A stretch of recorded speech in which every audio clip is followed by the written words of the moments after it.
Papa Hotel Tango India Mike, Palm Springs Tower, Squawk 6250. 6250. Papa Hotel Tango India Mike, Palm Springs altimeter is 2985, radar contact about 10 miles west of the Palm Springs VOR. Presently landing runway 31, so you're requesting straight up for 13. If that's available, yes please. Ever correction, Papa Hotel Tango India Mike, make straight in runway 13 left, and clear to land. Wind is 0905.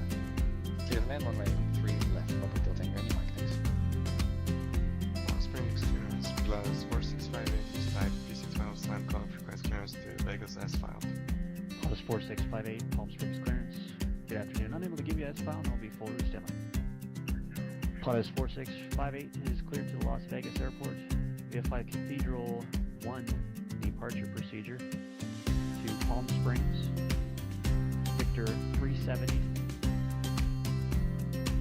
to 29 Palms.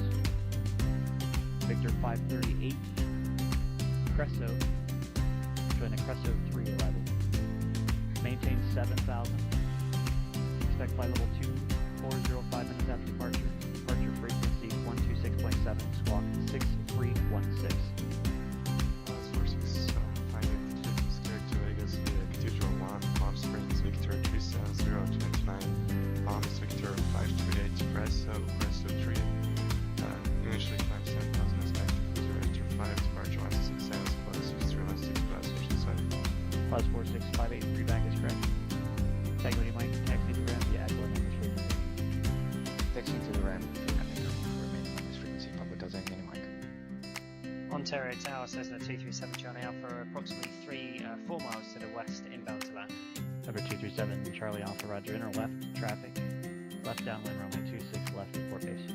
Enter left downwind 26 left and record your base 237 Charlie Alpha. Charlie Tower United 242 on the visual for 20 right, will be turning you for a right base shortly. United 242, John Wayne Tower, runway 20 right, clear to land, wind 170 at 13. Clear to land, 20 right, land 242. Papa Hotel Tango 250, Kilo ILS for 24. Senior 520 Yankee Kilo, Palomar Tower, runway 24, clear to land, wind 210 at 1. Number 237, Charlie Alpha, runway 26 left, clear to land. 26 left, clear to land 7 Charlie Alpha. Palm Springs ground plus 4658 is traffic to weather going for taxi. Plus 4658, Palm Springs ground, runway 31 right, taxi via Echo and Bravo. Trail right via Echo Bravo 465. Riverside Tower, good morning. November 290 of the Alpha with you on the island. Number 2903 Alpha, Riverside Tower, good afternoon. Runway 9 cleared low approach, report missed. November 290 of the Alpha, we have low approach, runway 9. Next report is missing. Palm Springs Tower plus 4658 ready to go to right at Bravo. Plus 4658, Palm Springs Tower, runway 31 right, clear for takeoff. Clear for takeoff to run right plus 465. Papa Hotel India Mike, Kilo Victory 24. Here's our Yankee Kilo, Roger, taxi into the ramp via Alpha. Via Alpha. Plus 4658, contact SoCal departure. Contact departure 465. Cessna 7 Charlie Alpha is clearly active, taxi to the GA parking base. Number 7 Charlie Alpha, remain on this frequency, taxi into the south ramp via Sierra. South ramp via Sierra with you, 7 Charlie Alpha, thanks. Number 290 of the Alpha. Hey guys, welcome to another episode. 03 Alpha, confirm going around or going It's missed. gonna fly. November 290 of the Alpha, going Not surprisingly, Number 03 Alpha, Roger, execute. but a nice flight. Procedure. A night flight and also a nice flight through all kinds of airspace in the LAX area. Contact departure, 03 Alpha. Let's see. Number 03 Alpha, departure frequency will be 135.4. Yep, this is our flight plan. 135.4 for departure. It's gonna be a, let's see, 92 nautical mile flight, about an hour. Hey Dad, Miniwebs, hello guys, and Scandinavian, good to see you. Oh man, finally managed to get notification when you start streaming and then you start too early. I'm still at work. What am I doing here? Well, you can always rewatch Scandinavian, but good to see you here on board. So guys, we're on Van Nuys and this is the flight that I planned for today. The sun is already going down so it's going to be a night flight. And what I'm going to do is going to fly from Van Nuys, that Delta airport that we left off with, not in the previous stream, but the stream before that. It's part of my own journey here across the Southern California area, all the way down to Palomar. And as it seems, we've got great weather currently in the Southern California area. A lot of VMC, clear skies, calm winds. So that's perfect. And what we're going to do is some very nice transitions through airspace. Namely, we're going to fly or cross over LAX with our little Skyhawk. Now, that's really exciting. Now, there's a huge chunk sections here of Bravo airspace. And the idea is that these Bravo airports, I think all of them, provide flyways for VFR pilots. So kind of like sneaky secret doorways or passes through the Bravo so that VFR traffic doesn't interfere with all the big airliners that are flying there. So you can imagine if we fly right over LAX, we will probably not hit any airliners. Now there are nice pictures here that, oh, I can see ForeFlight is not updating. Let me see. Try again. Let's reconnect.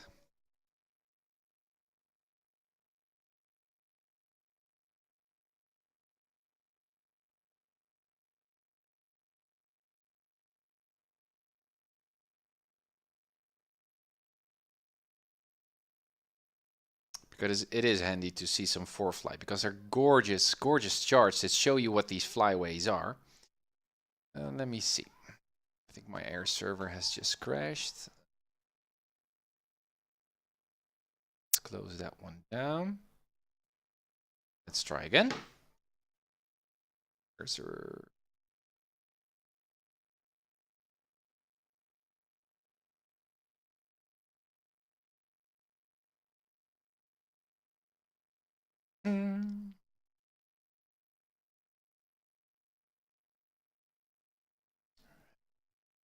So let me see.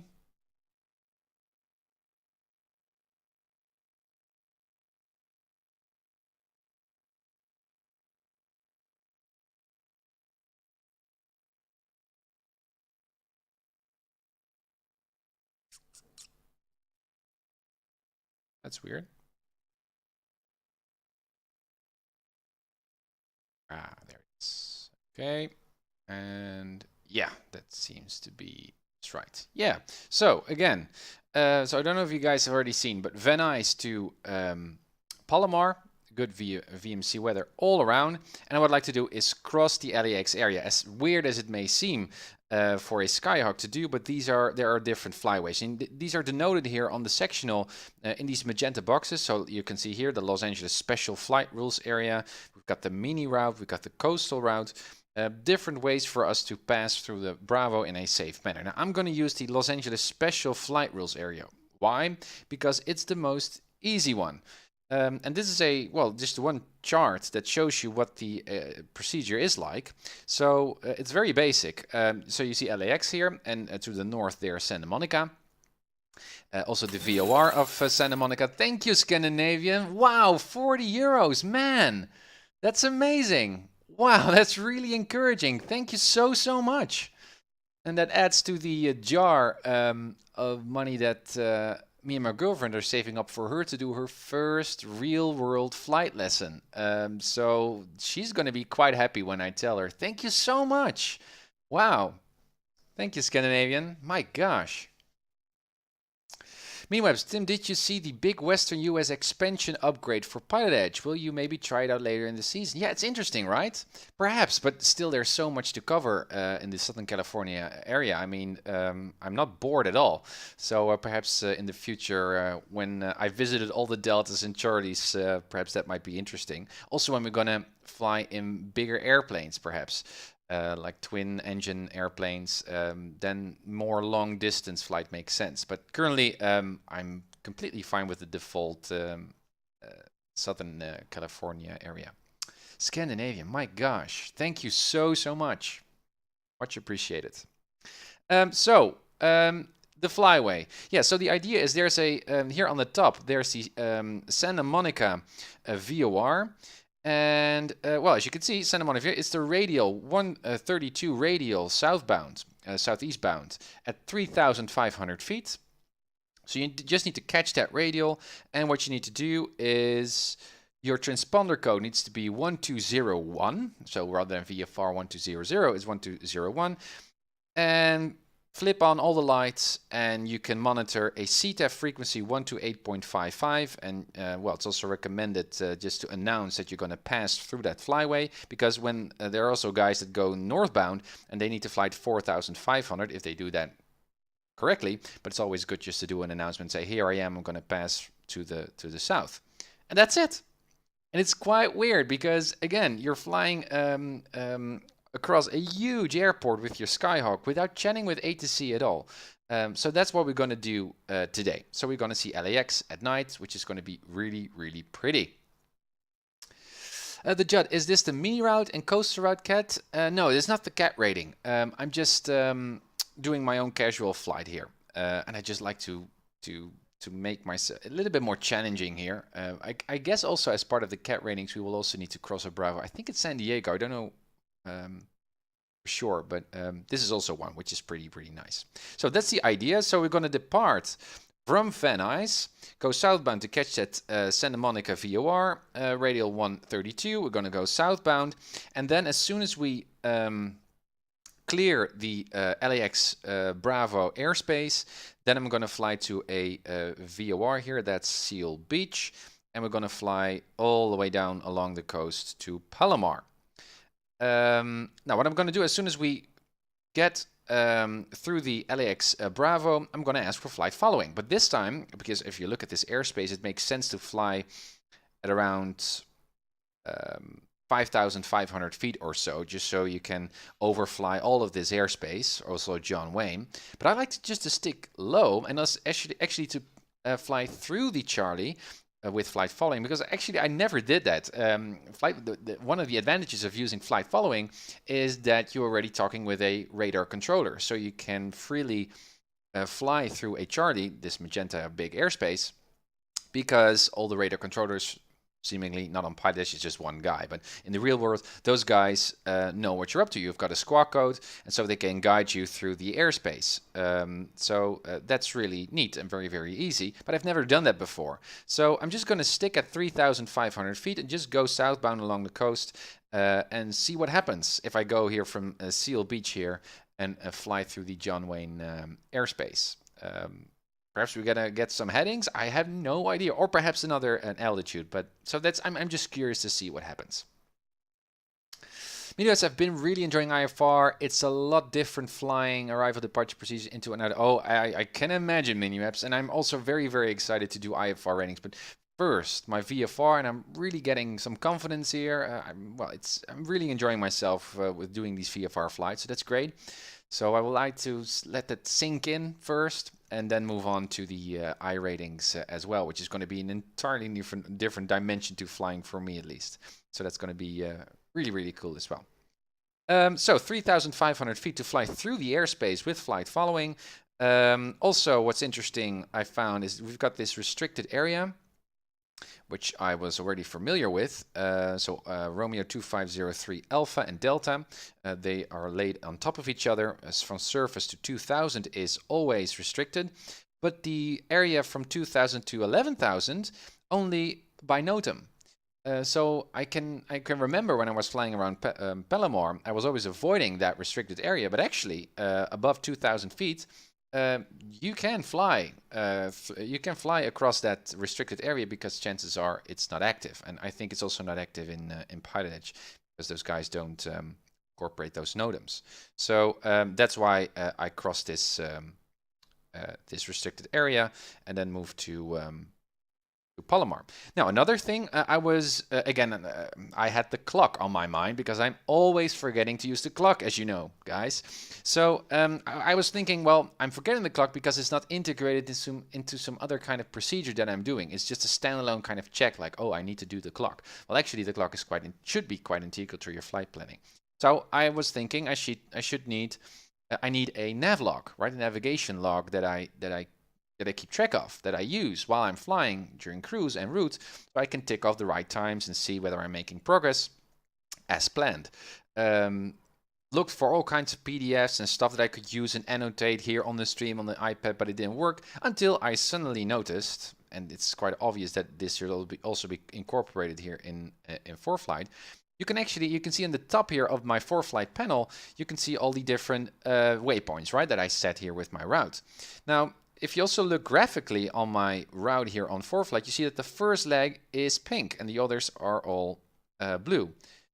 I already knew that that was the case, but never thought about why that is. Well, it's because you can actually input your progress along your route manually. So now the first leg is active. That's why it's purple, and it corresponds with the purple circle arrow here on top. I didn't know.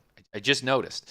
And so if I make this a particular flight, and let's imagine we're now at Santa Monica, we're flying to LAX.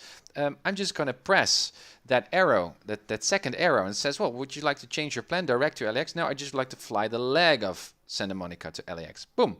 As you can see, the colors change. From now, the track that I already flown is now orange, and the one that I'm now flying is purple. And well, and this is what I should do while I'm flying, and then obviously use the clock to see if my clock time corresponds with the time that is estimated here in the navlog, the automatically generated navlog.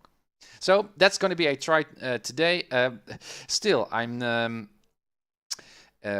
would be amazed if that fixes my clock forgetness, but we'll have to see. I think it makes sense just to make it more important and integral to my flying. So that's what we're going to do today as well. Scandinavian, yeah, IFR is much simpler in that way. You don't really need to keep track of all these things. You always have someone to tell you, yeah, that's true. VFR can be quite challenging, let alone just flying on a non-towered airport with several guys in the pattern.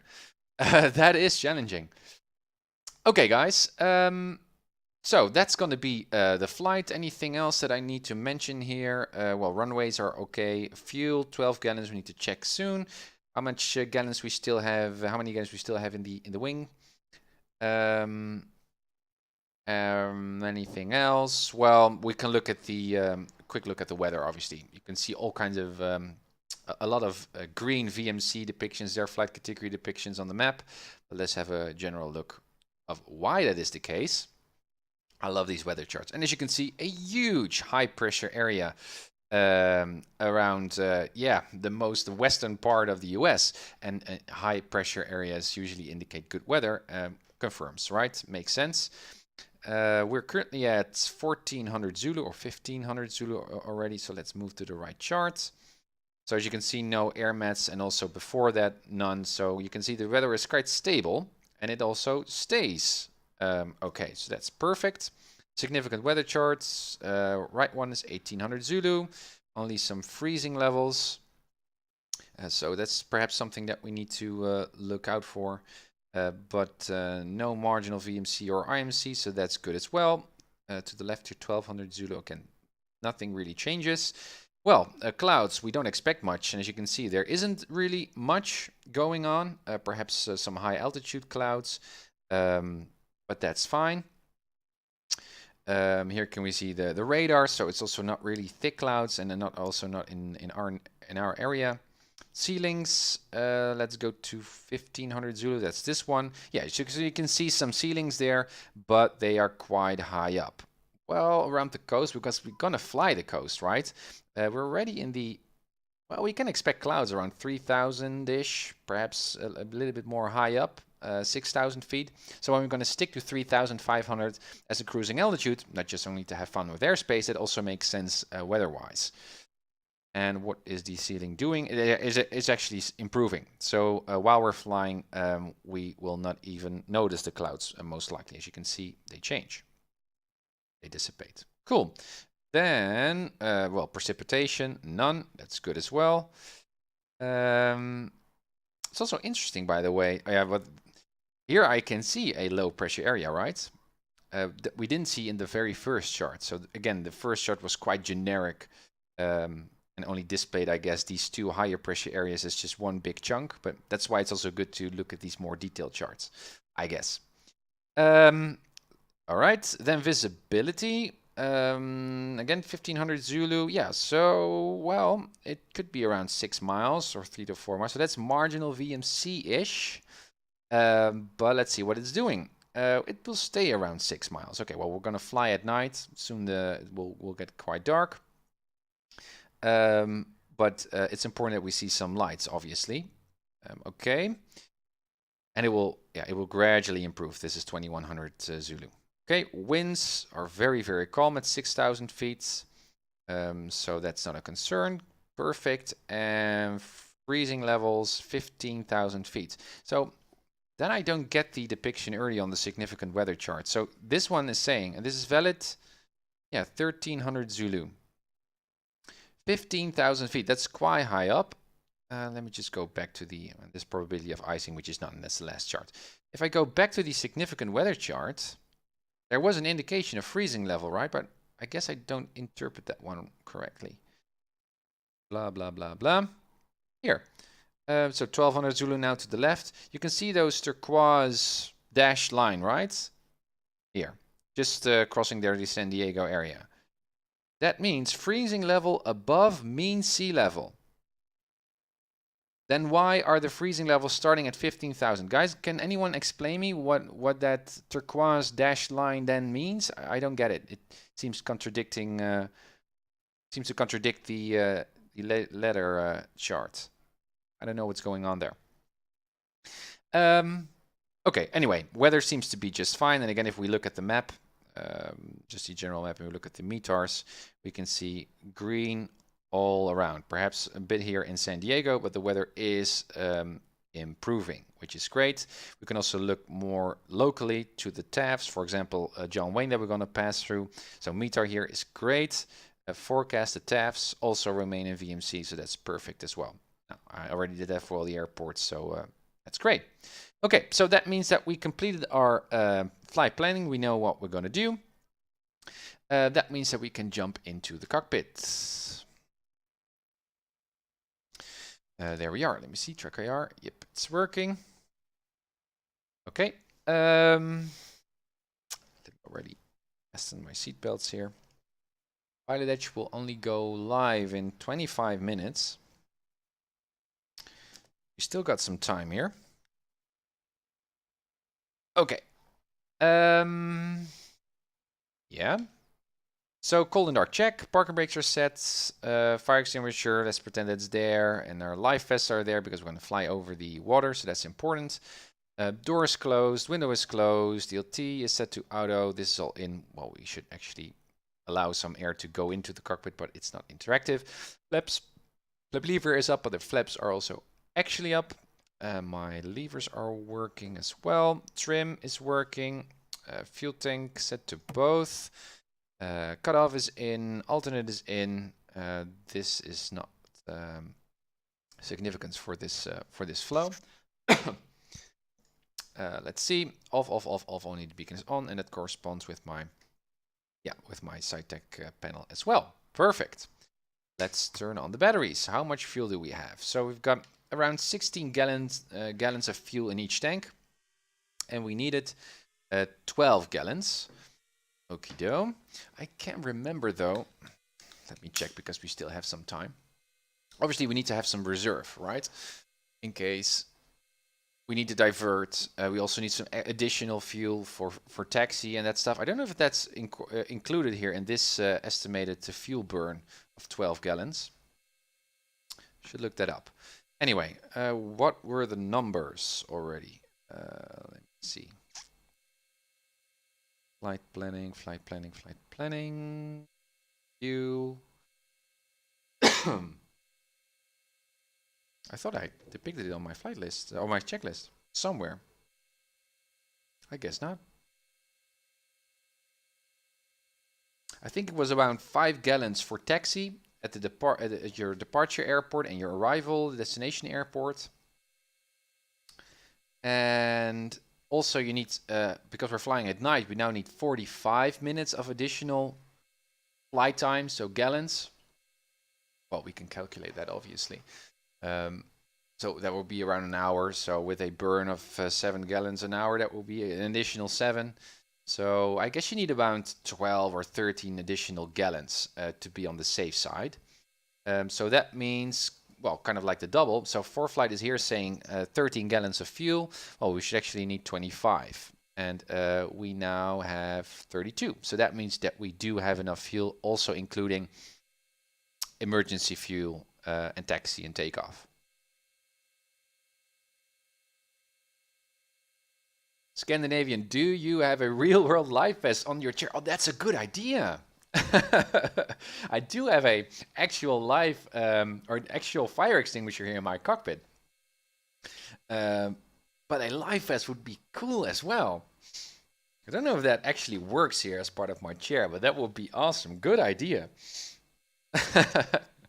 Nice. Okay, so we've got enough gallons, so that's perfect as well. Yeah, I guess we can just start up. Let me just follow the checklist. It's always good to do a refresh here. Let me see. And also, as part of the flight, you should always use the checklist, which I don't do that often. And I just do it because it's just nice and casual to do it without. It's not that big of a deal here also in flight sim, especially with the stock Cessna that doesn't include all the same checks that an actual real world Cessna would or Skyhawk would involve. But still, it's good to know. So let me see. Flight planning we did perfectly. Yeah, weight and balance is not something that we did, but hey, I'm alone, so I know that that's okay.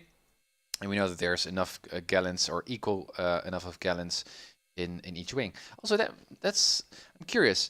I guess there's also a maximum fuel difference number between the left tank and the right tank for a safe flight. I guess you cannot fly with 15 gallons in one wing and none in the other. That's interesting.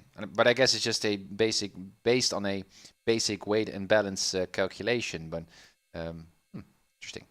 Anyway, that's what we did. Reset cabin. Oh yeah, so yeah, we should also check whether we are actually airworthy, that our Skyhawk is airworthy. So there are all kinds of documentation that should be there that we should check. Engine oil and filter change. If you have flown on tech hours more than 25 hours, you need to refresh your fuel or oil, I should say, and also check your filter. Wheel chocks, well, that stuff is not included here. Position, aircraft, that's good. Park and brakes are set. We don't need to warm up the engine. If it's freezing, you can actually plug into the engine some kind of unit, heater, that heats up the engine. Especially when it's really, really cold. If it's freezing, that's a good thing to do. Passengers, well, you guys are boarded. Pitot tube cover, that's removed. Well, we cannot even put it on. And I guess that's why the airflow labs might be interesting, but it's still buggy. And because they have been releasing buggy versions from starting day, somehow that has contaminated my view or my appreciation for the airflow lab Cessna. I do own the airplane, but I just don't feel like flying it anymore, sadly. So I'm actually hoping that the SimCoder team will create a reality expansion pack for this stock Skyhawk. That would be really, really awesome. Live vest, right? Oxygen, that would also be awesome, Scandinavian. Oxygen masks. So that once we're actually going to fly high up. How high up do we need to fly in order to, when we are forced to use oxygen masks? I believe 14,000, and it also depends on how many minutes you're going to fly at that altitude. I think around 14,000-ish, or 12,000 even. That would be cool on stream to do that, and then to hook on a a fake, not connected oxygen mask. Nice. Anyway, passenger cabin doors, those are locked ELT. Yeah, we did that. Flaps, retracted levers, alternate static air, avionics master, pitot heat lights. Fuel tank was set to both, battery alternator, magnetos off. Oh yeah, all right. Yeah, so then the internal systems. And so what we need to do first, which I sometimes forget, is to check the flight controls first. So to the right, that one goes down, down, Elevators up, down. So check the trim. It's working as well. Rudder is working too. Good. Then the avionics. Are they working? They seem to be working just fine. So that's great. Nothing that we need to set here. Annunciator messages seem to be okay. Good indications here. Or that makes sense. This is all set. Again, circuit breakers are all in. And that is okay. And then avionics off. And then we are ready to do our engine start, I believe. Let me check again. Flight control check. Right. Lights. Okay, yeah. So as part of the external walk around, we should also check whether actually our lights are working. I mean, you can flip switches, but that doesn't mean that the light is actually working. So you should actually flip on all your lights, then go outside, do an external walk around and see whether your landing light and your taxi light is actually working, which is very, very important, especially for a night flight where you specifically rely on those lights.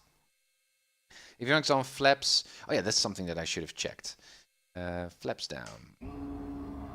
Just to make sure that that stuff is working. They go down and they go down in sync. Good. Transponder was already 1200. I saw that. Radio equipment, GPS. We don't need audio control panel was good. Fuel tank quantity we checked. Avionics master off. Battery off. And then you should do your external walk around, which we cannot do with the stock Cessna 172. Okay, so then we can skip and then we can do the before engine start. Awesome. Scandinavian. I've heard 10,000 or something. No, I guess. Does a Cessna 172 really have oxygen mask? Well, I don't think it's part of the default Cessna, but if you plan to fly high up, you can buy some accessories like a oxygen mask. Okay, so what we're going to do is one more time brief the flight. So Van Nuys, let me also bring up the plate of Van Nuys. I have an idea what we're going to... No, not... Kilo. Key. Airport diagram. Yes. There it is. Okay, so we are currently... Where are we? We are, I believe... I think we are over here. Let me check. Whoop. Van Nuys, fueling, and a tower. Well, that makes life much easier. So, tower, yeah. So there's a tower. So we're near that part. Awesome. So we can say we're near the tower, and well, we're going to depart to the south. And what are the winds doing? The winds are calm. So what is the wind calm runway? Let's see. Runway 13 right, designated calm wind runway, as you can see. So that's what we're going to expect, but it depends also a bit on the controller. They could also assign us to 16 right just to go down south. However, this doesn't fit. This is Palm Springs. That's not good. But how did that work? Because I was already looking at Van Nuys. Van Nuys. Thank you. Let me see. Is here a winds calm condition? Let me see. Close birds.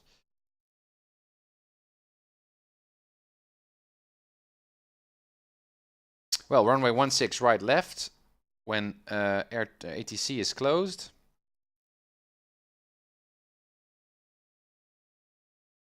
All aircraft, taxi lanes, turbines.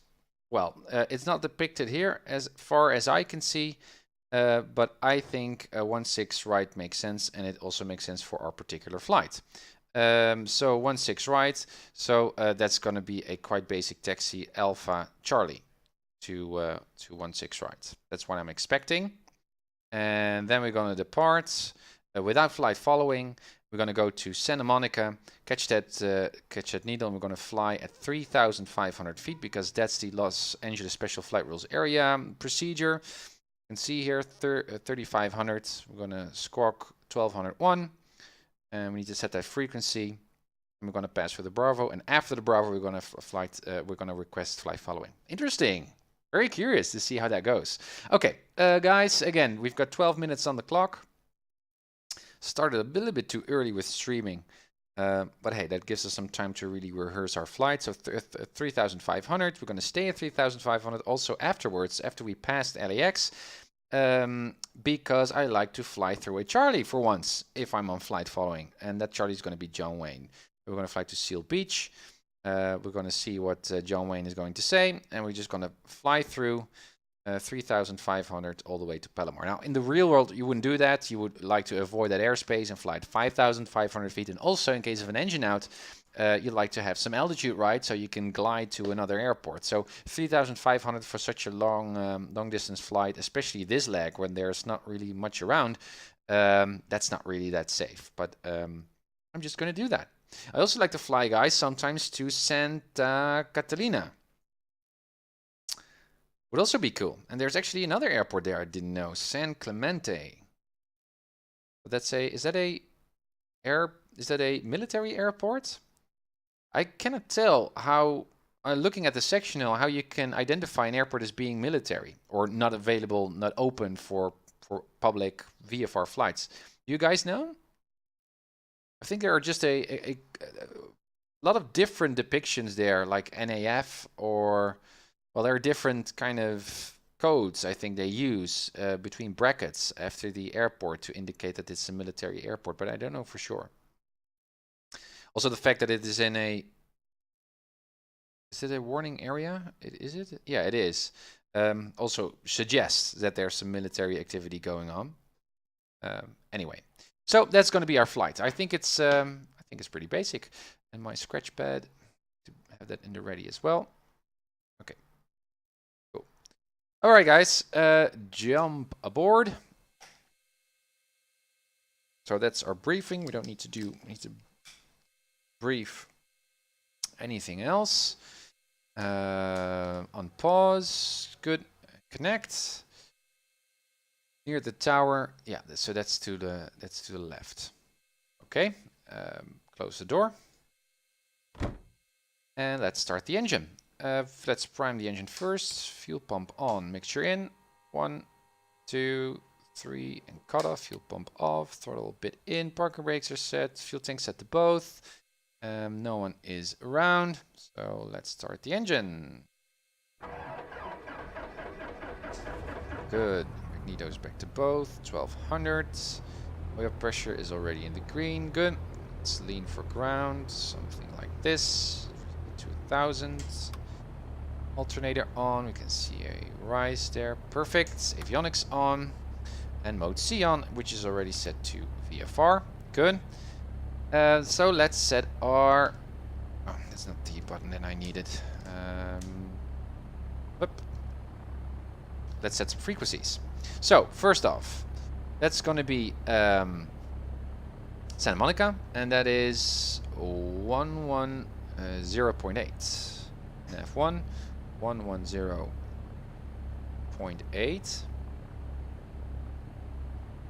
That we are going to fly to first.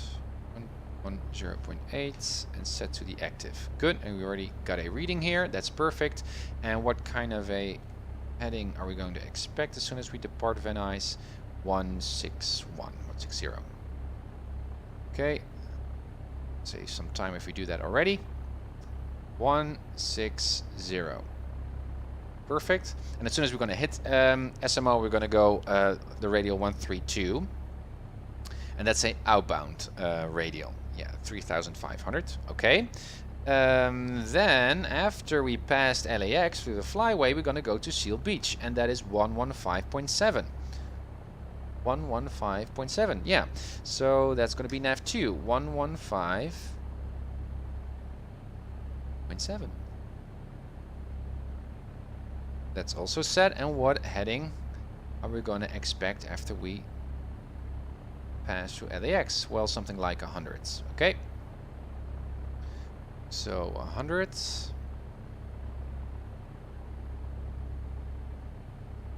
Good. That's set. And what we could do is already set the nav1 standby, then to Oceanside 115.3. Nav1 115.3. Good. Okay, so that means that our radios or our nav radios are set. Frequencies, what do we need? Well, we're gonna leave Van Nuys. We're not gonna fly. We're not gonna request flight following, but we do have a clearance delivery frequency on a Delta. That's interesting. Because we're not going to stay close traffic, I need to check in with clearance delivery first. And it seems like that I will get a squawk code, but it's a Delta, so I don't know. Curious to see what happens. So clearance delivery 126.6. 126.6 active. Thank you for following, Mile. Thanks. Welcome on board. Was it a follow or was it actually a host? I think it was a host. Thank you for hosting. 126.6. That's checked, and then we're going to switch to ground 121.7. Yeah, and then we need tower, and there are different towers. So this is obviously it's a very busy airport in the real world, and that's why they actually have two different guys on tower frequency. So we need to pick the right tower frequency based on the runway that we are assigned to. So I guess 16 right, so 119.3. I'm going to set that later. ATIS, that's COM2.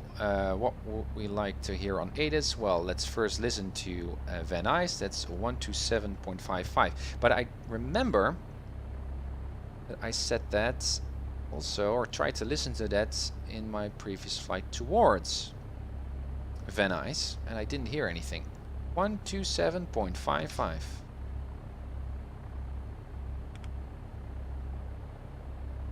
No. No, that's weird. Or did I press the wrong button? Why can we not pick up the ATIS of Van Nuys? Okay. Strange. So, but we know it's good weather looking at the chart here. Let's do Santa Monica then, which is 119.15.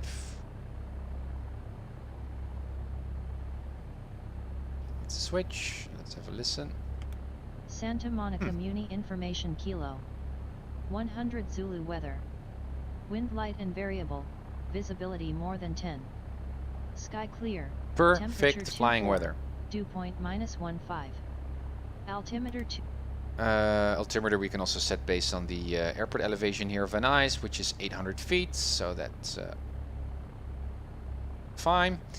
And another ATIS that we need as soon as we are going to fly is, well, John Wayne makes sense.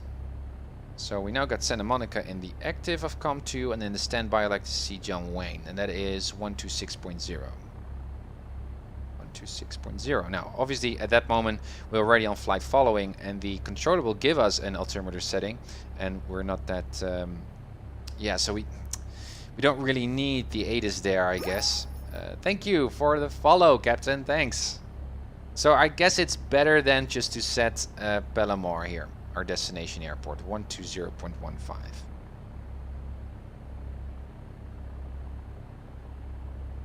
Okay, so our ATIS is set, our COM1 is set, our radios are set, we set our needles here, our OBS. So that means that we are ready to go. 16 right is the runway that we're going to expect.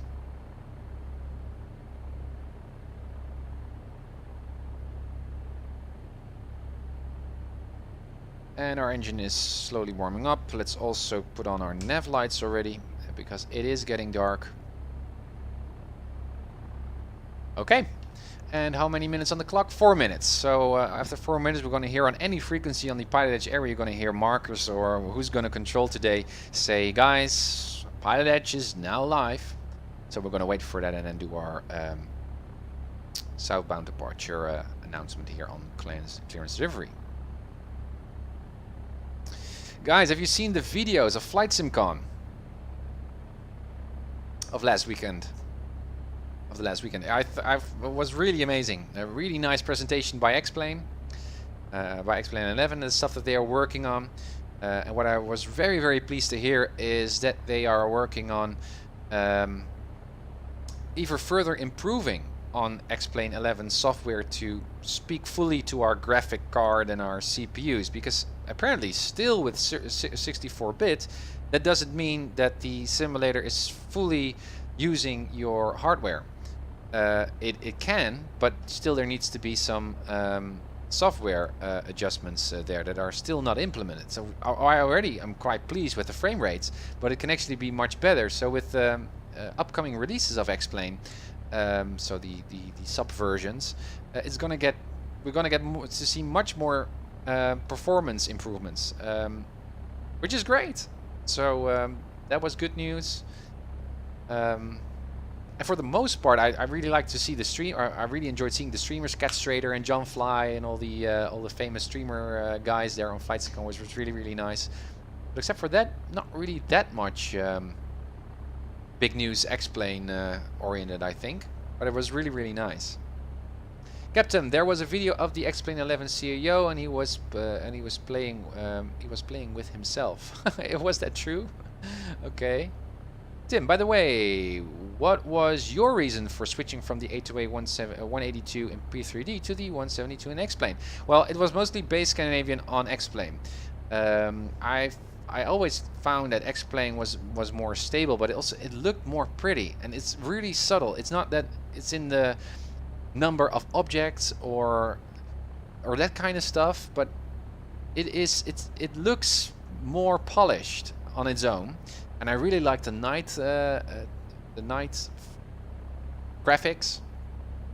And eventually, when I saw X-Plane 11 and it was 64-bit, and I saw a significant improvement in frame rates compared to version 3 of Prepared, and I also saw that the Airfoil Labs was there and all this stuff, I switched. And I'm very pleased with that switch. Also, scenery-wise, the photoreal scenery, which is available for X-Plane, is amazing. I also like that it's a really integrated sim, so you don't need to run all kinds of side apps, but it's all integrated nicely in the plugin system. I also like the X-Plane team that's gradually... I'm disconnected. Connect. Couldn't connect to remote host. That's interesting.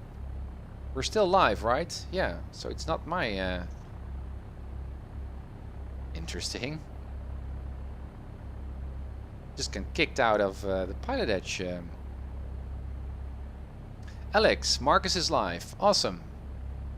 Well, then it would be great if I could connect to PilotEdge.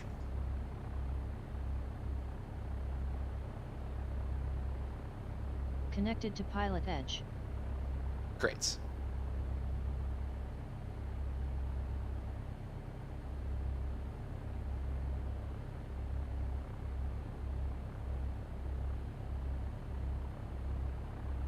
I don't know if you already did the announcement, Marcus, to say that he was actually live, but let's listen for the first few minutes. Hey Ben, good to see you. Welcome on board. But anyway, as Scandinavian, that was my reason to switch over to X-Plane. And now with X-Plane 11, it's more smooth, it's more stable, it's really great. And it's getting better.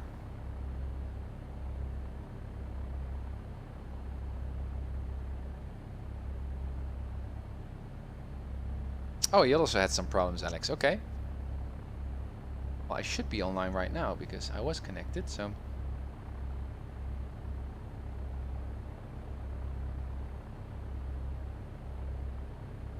Attention all aircraft. Local time now. 0800 pilot control position is now open. Class Alpha, Bravo, Charlie, and Delta airspace procedures are in effect.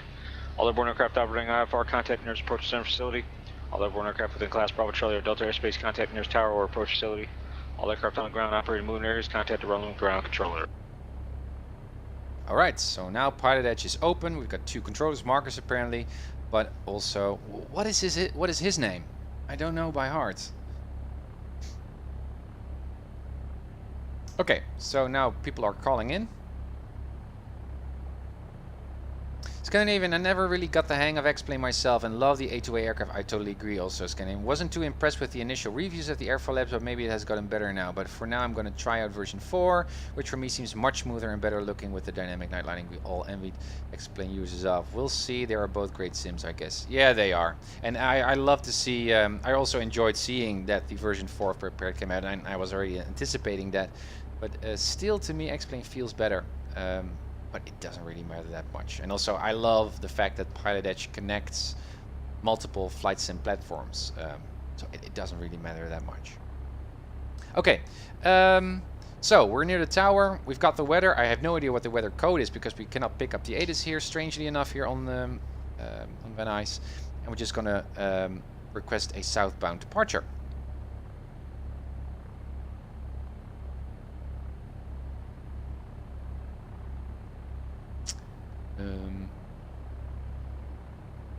Van Nuys clearance, good day. Skyhawk Papa Hotel Tango and Mike is near the tower with the weather for a southbound departure.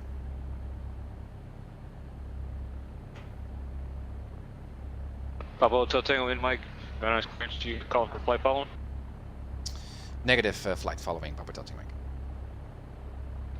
PHTM Roger, you can call ground for taxi and have a good day. Over to ground for taxi, thank you Papa Hotel Tango Mike. Okay, so I guess that means that only when you need flight following, then you need to check in with clearance. And if you just want to have a regular departure, you don't. I thought you can only check in with ground if you're going to stay close traffic. Otherwise, if you're going to depart the airport, you just need to have clearance. And that's why you need to sign in with clearance delivery first. So switch to ground. That means that we've got a standby frequency open, and that means tower. And we're going to wait what runway we're going to be assigned to. So scratch pad in the ready. Van Nuys ground, Sky Pop Hotel, Tango, India Mike near the tower with the weather ready for taxi southbound.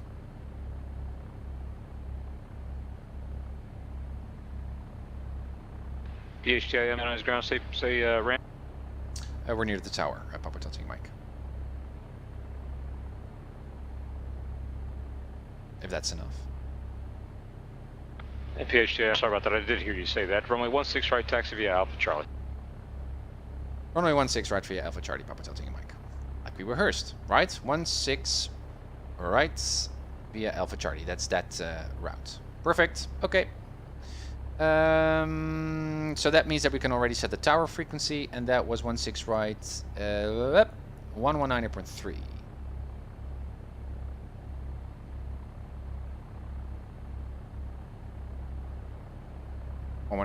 Okay. Parking brakes released. Brake tests works. Here we go, guys.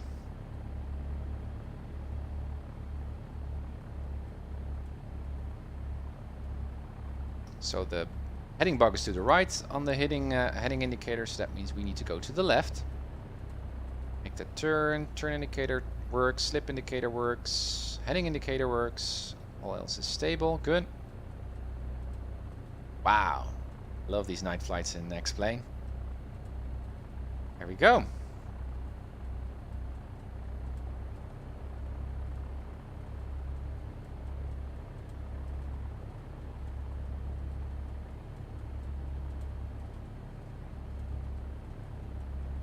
Alright, so again, we're going to depart southbound. So that's a straight out departure, 3,500. We're going to catch the flight towards or over the Santa Monica VOR, and then we're going to fly the outbound 132 radial at 3,500 with the transponder set on 120.101 and tune into the right frequency. Once you'd have to announce we're going to cross over LAX. We're going to fly over LAX, guys, with a Cessna Skyhawk. My gosh. Without chatting with ATC, it's insane, but it actually is a real world procedure.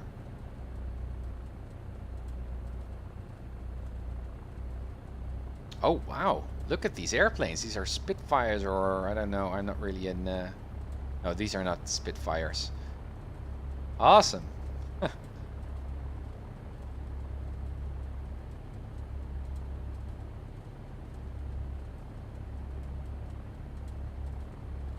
Yeah, Minimaps, I know that flight following in the LA area is insane, but I will pick up flight following as soon as we crossed over LAX, because otherwise I will have flight following in just a few minutes, first few minutes, which is not that necessary, and I need to switch back and transmit squawk and stuff, so that's why I only pick up flight following as soon as I crossed over LAX.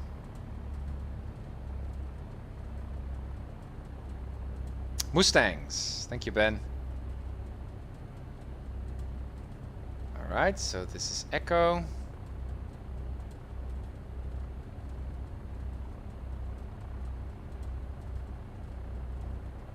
Again, these lines here, I think they indicate ILS signals there. The ATC controllers could assign you to stop there in case another airplane is on the glide slope. I don't know exactly, but it seems to interfere with the reception. Let me see, this is Delta. Almost there.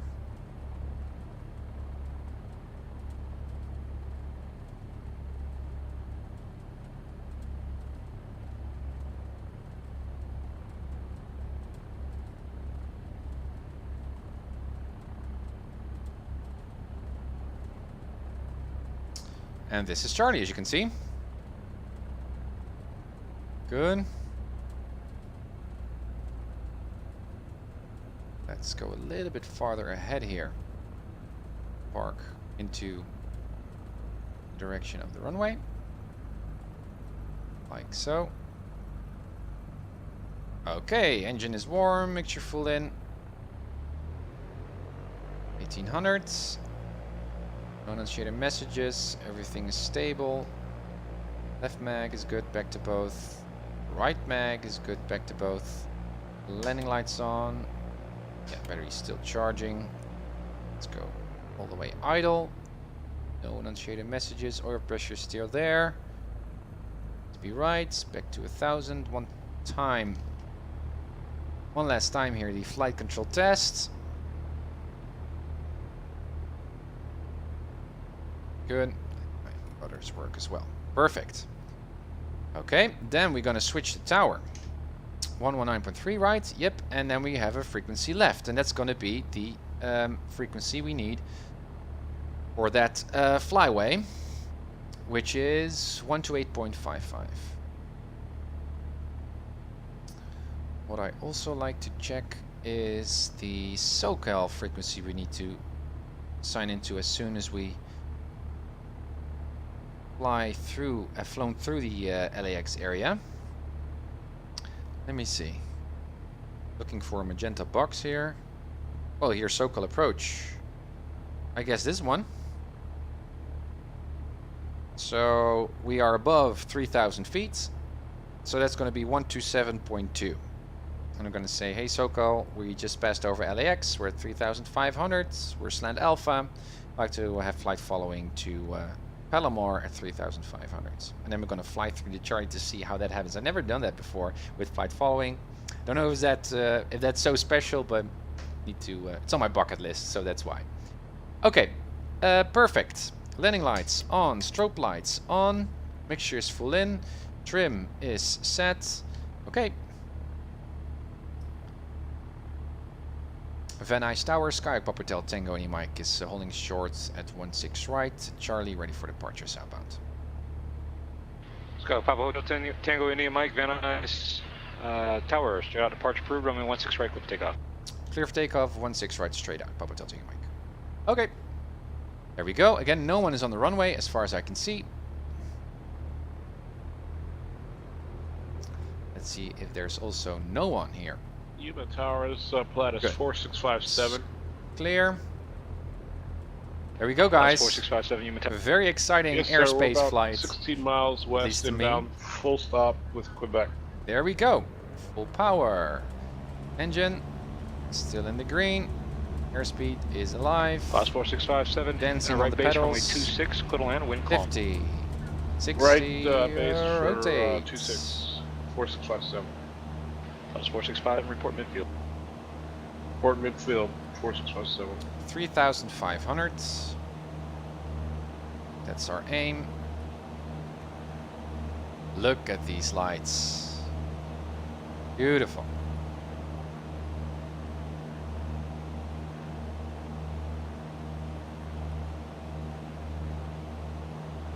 Perfect flying weather.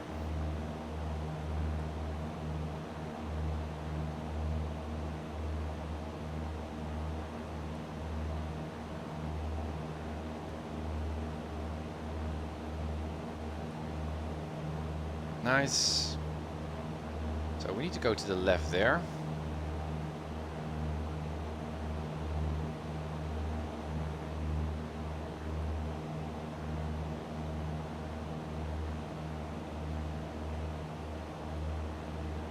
Again, as you can see, the oil temperature is really high and, well, would be a concern in the real world, but it's part of the stock, the bug. So that's why I'm ignoring it.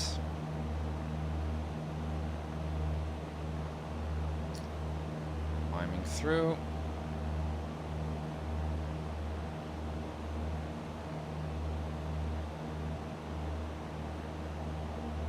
We can catch that needle to Santa Monica, which is a little bit to the left of us.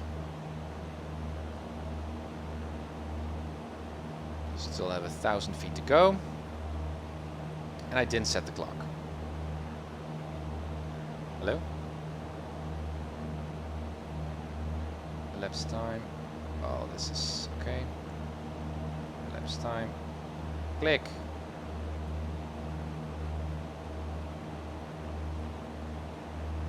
Let's focus on the flying first, and then we're going to look at the nav log and see what time we are expecting to fly to Santa Monica. It's 9.8 nautical miles, as you can see.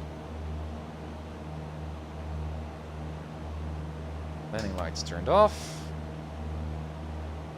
Gradually turning towards Santa Monica now. 3,000 feet, 500 feet to go. You can see the coast there. Ooh, exciting. Alright, good. On the needle. Nice climb still. Cruising altitude is coming up. I do see some clouds, by the way, quite obviously, which, well, we did expect at the first part of our flight. Should be fine. And that's our cruising altitude, so push down. You see LAX there in the distance. Push down, push down, push down. Allow the airspeed to increase, push down. Keep level, Tim. You can hear the wind speed increasing. Good. 100 is fine. So reset. More speed here. Also we can lean the mixture a bit. GT is rising. Let's relieve some of this extreme forward yoke pressure. Yeah, that's better. Okay. Let's switch our frequency to 128.55. That's the CTAF. And let's set that other frequency in. And that's SoCal already. And that was 127.2. 127.2. Good. Track that needle. Okay. So Santa Monica, I think, is over there. And there is LAX. Stay on altitude here.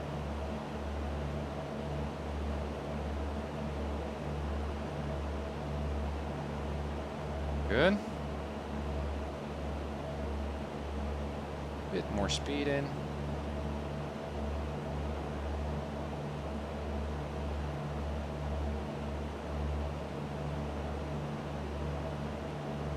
So it's weird that while we're approaching a Bravo airport, we don't need to announce to ATC that we're actually doing this flyway. We can just do this on our own, given that we are right on track. Again, just to be sure, 132 radial SMO. Yeah, 3,500. We're going to switch. We're already on that frequency. So we're going to announce on that CTAF that we're going southbound at 3,500 as a Skyhawk. And then we're gonna fly over LAX. Weird. But awesome. Still 200 feet off, a little bit more nose up trim here. The needle is okay. And also because we overfly LAX, we need to turn on our landing lights as well. So we need to be fully lit up.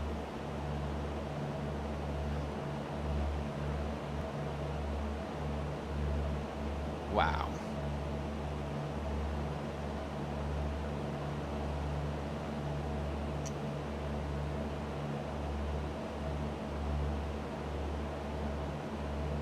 Again, I'd like to go a little bit more high up.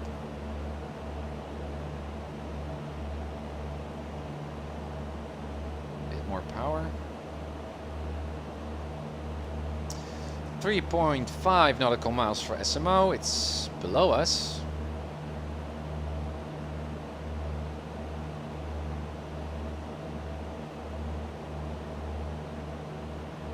So what I'm going to do is already set the needle here to 132. So.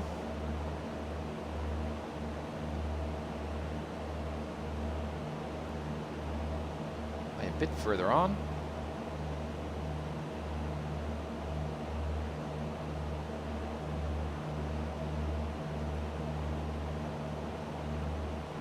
Yeah, Vega, welcome on board. It really looks great. I totally agree. Okay, let's wait for that flip of to from. So we can point the nose down a bit more. We're now nicely on altitude.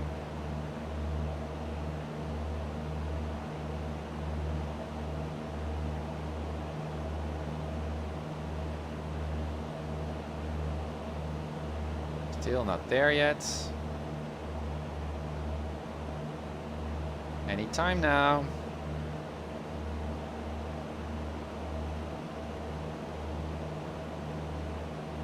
Anytime now. Still not there. Come on, switch.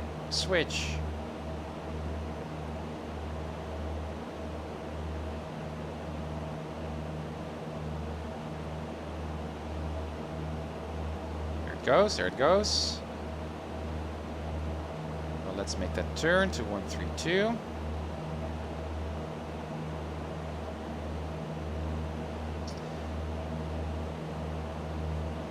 Los Angeles Special Flight Rules Area Traffic. Skyhawk Papa Hotel Tango and Mike is flying from the northwest to the southeast at 3,500 near Skyhawk. I guess it's something like a CTAV frequency kind of thing. Landing lights on. Again, a little bit less speed. Whoa! We've got turbulence! And that's xEnviro for you. Whoa! Can you see, guys? And also all kinds of sounds are enabled. This was not forecasted at all. Let's see if we can manage. Obviously some clouds suddenly appeared. Whoa!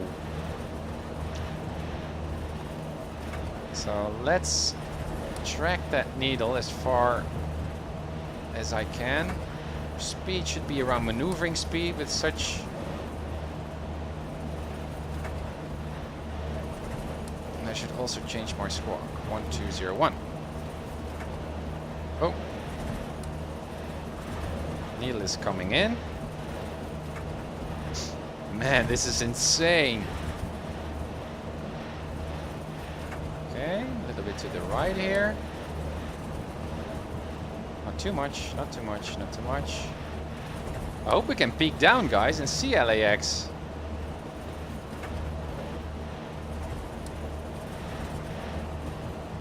Obviously, we should stay clear of these clouds.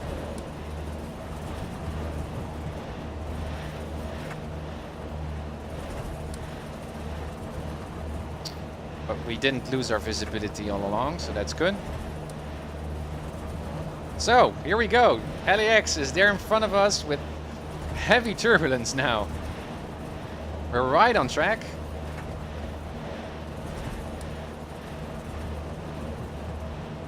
This is so weird that this is possible without chatting to ATC.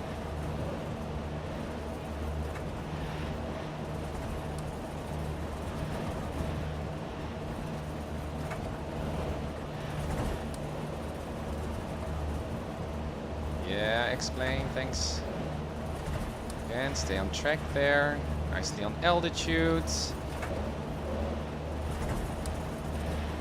LAX. Ah, we cannot see that much. I guess you see more when you go northbound.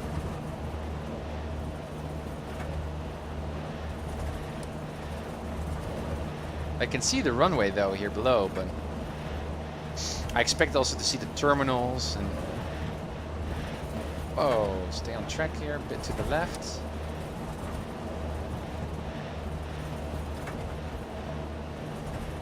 Well, we've got a heavy turbulence, but I'm right on track. I'm not doing that bad. Just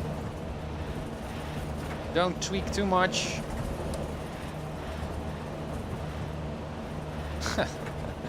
Wow.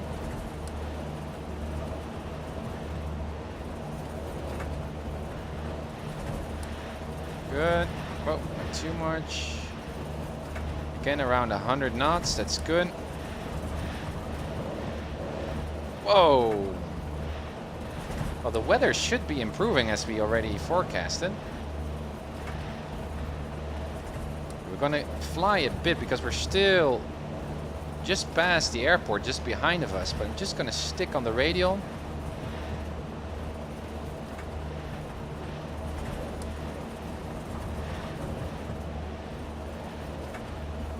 Los Angeles Special Flight Rules Area Traffic, Skyhawk Papa Hotel Tango and Mike is now passed from the north to the southeast at 3,500.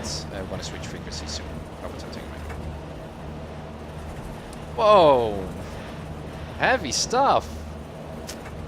Okay, so that's an announcement, so anyone on this frequency that makes this flyway knows where we are and what we're up to.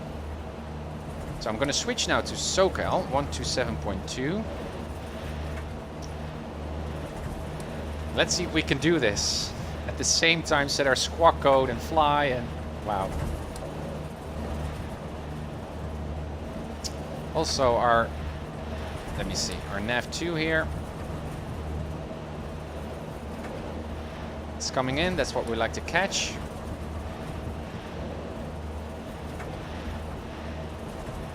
Something like that. Let's set... Oh, man. Come on, that direction.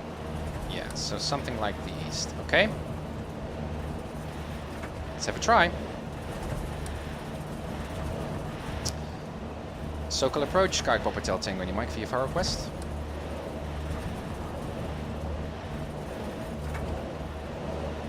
Papa Hotel Tango Mike, SoCal approach, go ahead.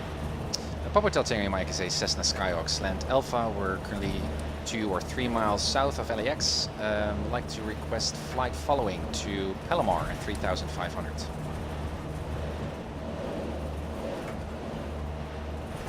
PHJM squawk 5711 ident. That's squawk 5711 and ident for Papa Hotel Tango Mike. Was it? 5711. And he also liked to see an ident. Identing. Ha! Managed.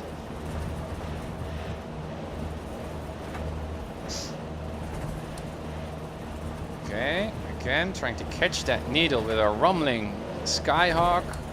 Looking at my nav2 right now. Trying to stay at 3,500.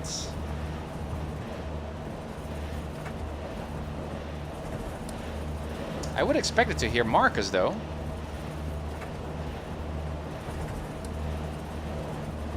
On the radio.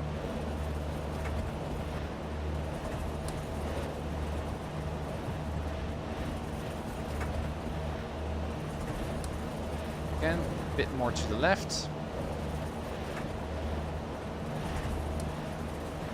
Wow. What an adventure. Well guys, that's the promise that the uncertified pilot makes. It never gets boring.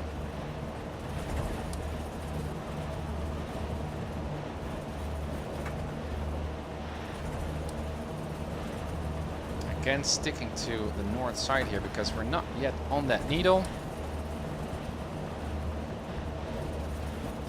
What we can also already do is switch to nav 1. What's the nav 1? Yeah. To our next... I think it's Oceanside VOR. And I would also like to hear the radar controller now saying, hey, radar contact.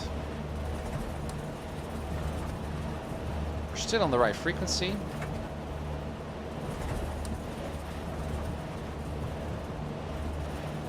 PHTIM, you radar contact. Nice. Miles west of Long Beach Airport. Long Beach altimeter 298er, remain out of Delta airspace. We'll remain out of the Delta and position checks. Alright, so he mentions a Delta, but I know that at 3,500, I think we are right. Let's see. Deltas, 2,600. Multitask here. And 2,500. So, yeah, that's fine. As you can see. So we just need to stick at 3,500. So on flight following, we can fly through Charlies because the guys are chatting with radar controllers are chatting with each other. At Bravos, we do need to have clearance, and then the flight following controller would say, "Hey Tim, Bravo is coming up. Would you like to go through it?" And then he's going to vector us or assign us to another frequency or so. But with a Charlie, we can just freely fly through it, I think, because we're already chatting with the radar controller.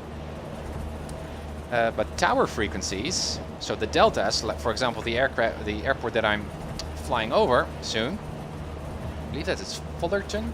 No, it's Long Beach. Those are entirely different controllers, right? Those are not non-radar controllers, so they don't know what's going on there, and they don't need to.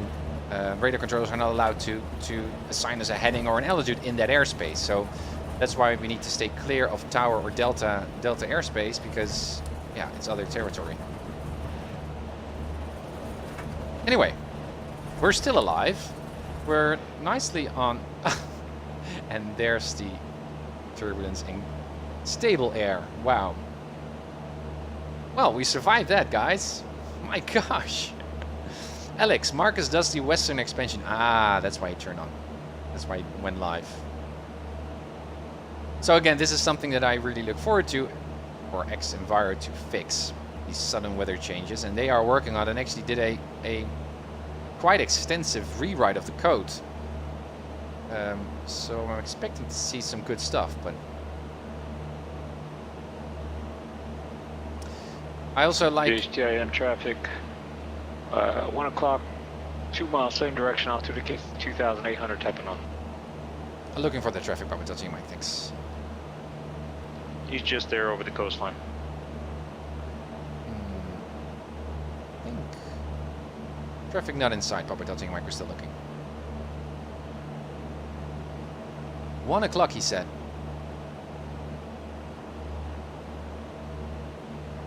No, I don't see him. And guys, this is also why TrackIR is so handy.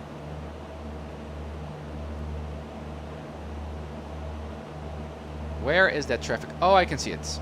Traffic inside for Papa telling me, Mike.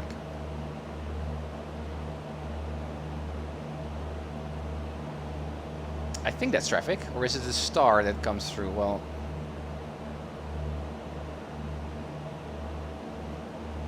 again, trying to stick on that 3,500-ish. My needle is creeping away from me, but we're also getting close. And what's also good is that we already got a reading of the Oceanside VOR. And what kind of a heading did we expect? 125. Or expect something like that. 125. So I'm just going to stick at 3,500, and that means that once we're going to make that pass along the coast, also through the John Wayne area, as you can see already, we're going to go fly straight through it. If I believe I'm right that I don't need to ask for anything because I'm already on flight following, so I can just fly through. Perhaps we're going to get a heading or something like that, I don't know. New. Let's see what happens.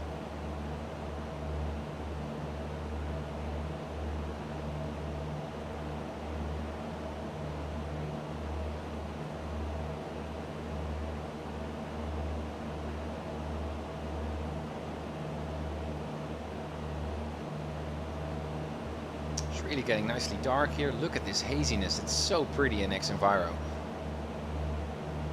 That stuff seems a bit unrealistic though, but again, they are working on it.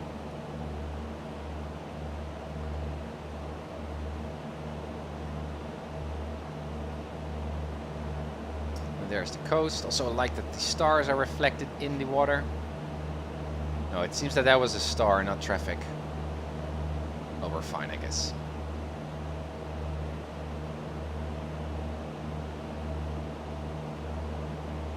Okay, so, well, what we could do is already set the, well, let's just catch that radio, anyway, like we planned.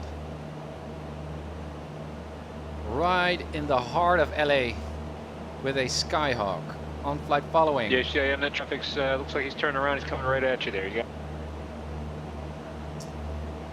We're looking still, Papa Tango Mike. On what side? DHIM, he's now 3 o'clock, 1 mile, heading towards Seal Beach. Altitude indicates 2,700. But that's a bit lower. Alright, we're looking, Papa Tango Mike. Perhaps that's him? Ah, traffic inside for Papa Tango Mike. Yeah, that's something else. That's a thing on the water. I think it's that traffic.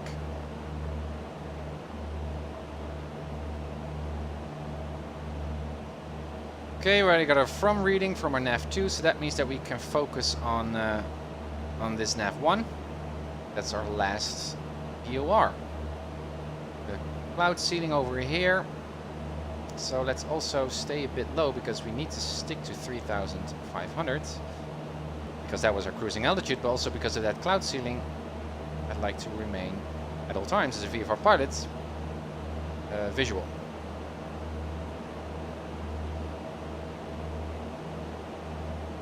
Also, perhaps optimize our EGT there. Something like this. Get the highest peak. Perfect now. DHTIM, transition the John Wayne Class Charlie surface area at or above 3,000. We're through the John Wayne service area at or above 3,000. Okay, so that's actually what happens, I guess, when you pass a Charlie. So I guess that was also an instruction then to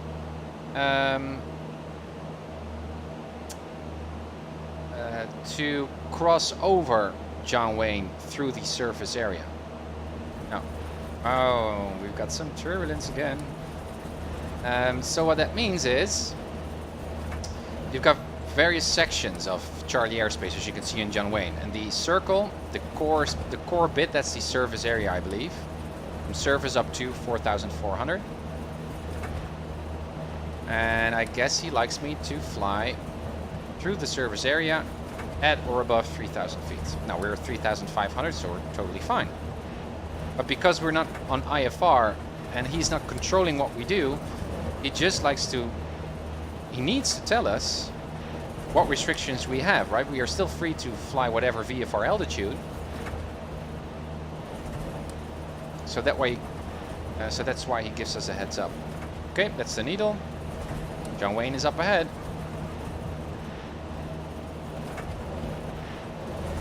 Whoa. Very, very nice. Again, I keep my landing lights on here,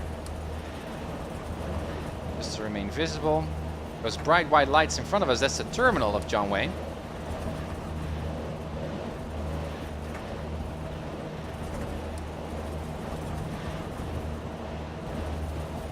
What a flight! Really exciting. And what also excites me, guys, is that I feel quite confident with VFR flying. Start chatting with ADC, doing my radio nav. One thing I did forget to do is the clock. But hey, it was quite busy. So what I should do is, I guess, set the clock as soon as we are over John Wayne here. I was so busy tuning all the frequencies and stuff that doing additional verifications of my flight, well, I didn't have any mental space to do it, I guess. Vega, having a hard time keeping my beer stable back here. Yeah, Vega. Where are you? I guess you're just behind me on my seat. 29 people on board. Welcome, guys. Thank you for joining in. It's very encouraging. And again, if you're new to the channel, my channel is all about flight training, flight sim. So it's really on topic most of the time. So hit that follow button if you like this content. That's very, very much appreciated.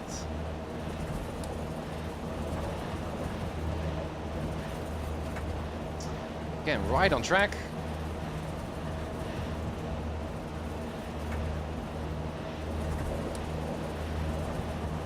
Yeah, it is crazy turbulence, guys.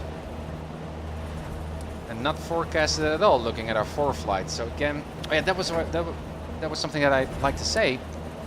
Obviously, I like xEnviro to work on making more smoother weather changes in the flight sim. But I also like them to improve their METAR or weather information database because it seems off. Quite obviously.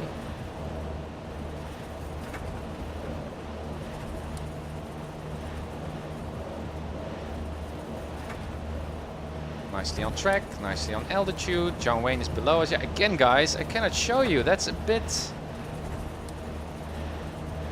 I guess there's the terminal. Yeah, you can see the taxiways without getting sick and looking, but I imagined it to be a bit more scenic here, so we can look down and have a better view on the airport, but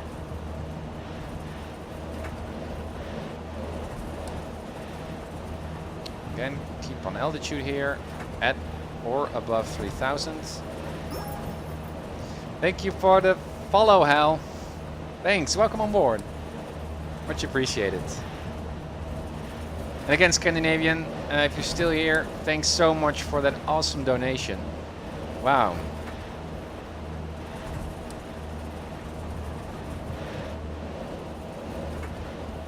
And also, guys, if you haven't seen before, a few streams ago, I did a huge stream of about 10 hours or so where my girlfriend actually asked me to teach her how to fly a traffic pattern on PilotEdge here in the flight sim. So she actually passed the Cat 3 rating, the traffic pattern flight, on her own here on stream. So if you're curious, have a look. Also on my YouTube channel, there are 2 parts of that episode. It's really, really nice to see. It's amazing what she did. Man, what a turbulence. Still, we're doing great. Right on track. Pretty much on altitude.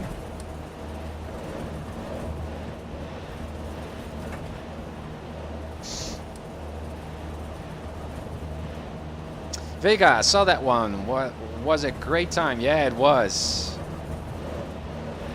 Oh.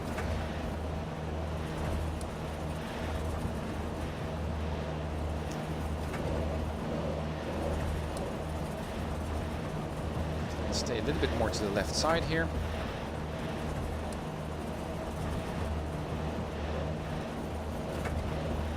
Man, what's also nice is that I also use XP Realistic, which is now on. I didn't update it to the latest version,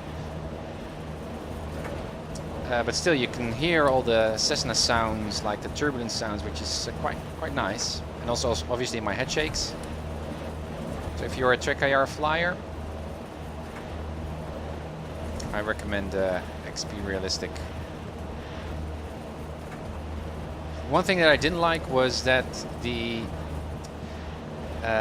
engine shakes and ground roll shakes are really unrealistic. Much too high frequency,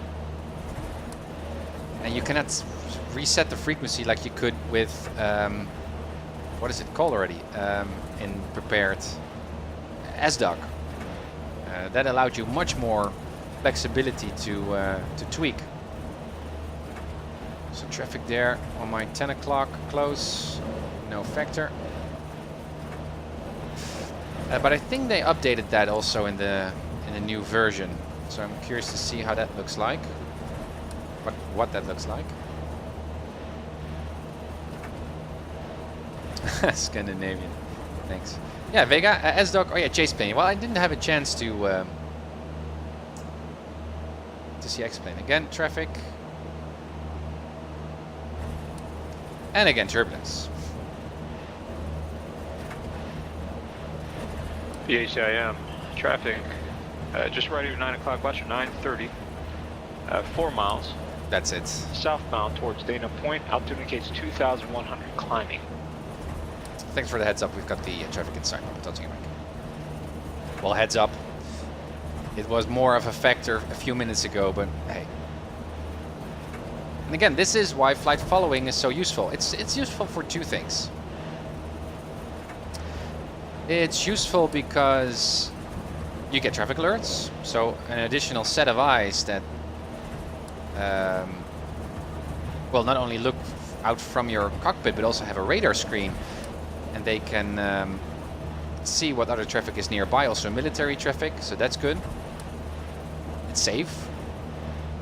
Well, there are actually 3 reasons. That's the first. Second one is that you probably need to switch less transponder frequencies or transponder codes because the guys already know what you're up to. So if you like to fly from one Charlie to the next, Charlie Airport to the next, if you don't use flight following, you will need to set 2 different SWA codes, one from the departure airport and one at the arrival airport. So you need to fiddle a lot with transponder, and also you need to fiddle around, I guess, with the frequencies, comm radios.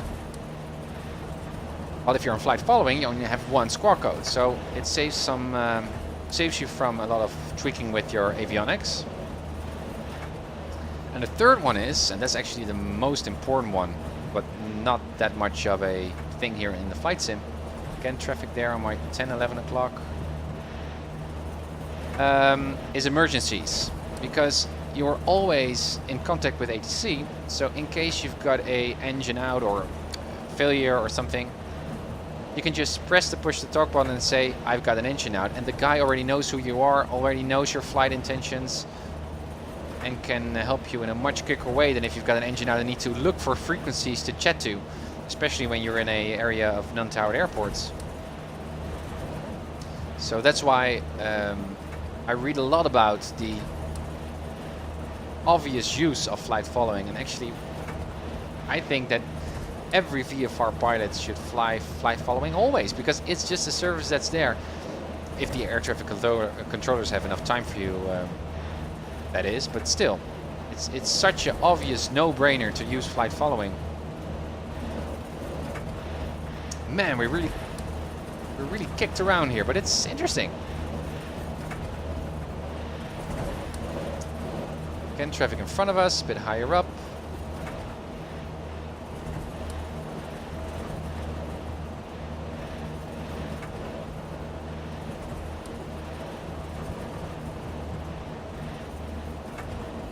Again, I love the lights. What I also love, and I don't know if that's X-Plane or xEnviro, is that the lights or the clouds are lit up by the lights, as though it seems. In one of the previous streams, I was flying from a completely deserted area towards LA, and I could see LA in the far distance based on the light reflections I saw on the clouds. Whoa, which is also quite cool. Man. So, is there any way I can tell whether the turbulence is too great for a Cessna I mean, I guess you could infer the kind of gusty winds based on your indicated airspeed, right? Just to see how the needle fluctuates. So I guess around 10 knots at the max or so currently of gusty winds. But I can imagine that turbulence can really mess you up, or the structural bit of the airplane. Do you guys know if there's a way by which you can tell that this is too much of a turbulence that I should actually land and cancel the flight? I don't know. Yeah, Scandinavian. If you lose one wing, that's a good time to know that. Well, I like to get a heads up first. Again, we can see some police there, or perhaps ambulance service that is following us in case we do need to ditch the airplane. Alright guys, what I also like to do in one of the future streams, perhaps we can do this in the next stream, is to fly to Catalina, which I never did before. But once we're at Catalina, I also like to fly with floats on and land on water and depart on water, just for fun. Very curious to see how that goes. And what procedures are involved. Again, we're a bit off track here. Let's listen on ATIS, by the way. Getting too comfortable. Com 2. 120.15. We already prepared that. That's good. Com 2. MC McClellan Palomar Information Lima. Lima. 200 Zulu weather. Wind 360 at 5. Visibility more than 10. 5 knots winds. Good. Sky clear. Sky's clear. 8. Dew point -21. Altimeter 2988. Lima, right? Arriving runway 06. Departing runway 06. Advise on initial contact. You have Lima. Lima. Okay, good. And not strong winds. That's good. Okay. What we could also do, well, perhaps we're going to be handed over to another approach controller soon, so I'm not going to set my tower frequency in the standby just yet. Also, what's interesting, I think at least, is that we are now on this lag. I didn't set the clock on John Wayne, by the way. There's a restricted area over here, which I always avoided, but actually there are two airspaces there, one from the service of 2000 and from 2000 up, and that one of 2000 up is only active by NOTAM, so we can actually freely cross that airspace, which is good because we stay in touch with the coast. Man, what a winds.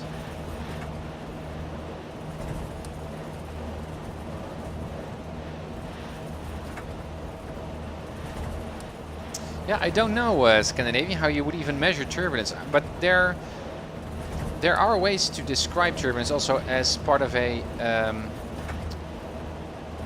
PIREP.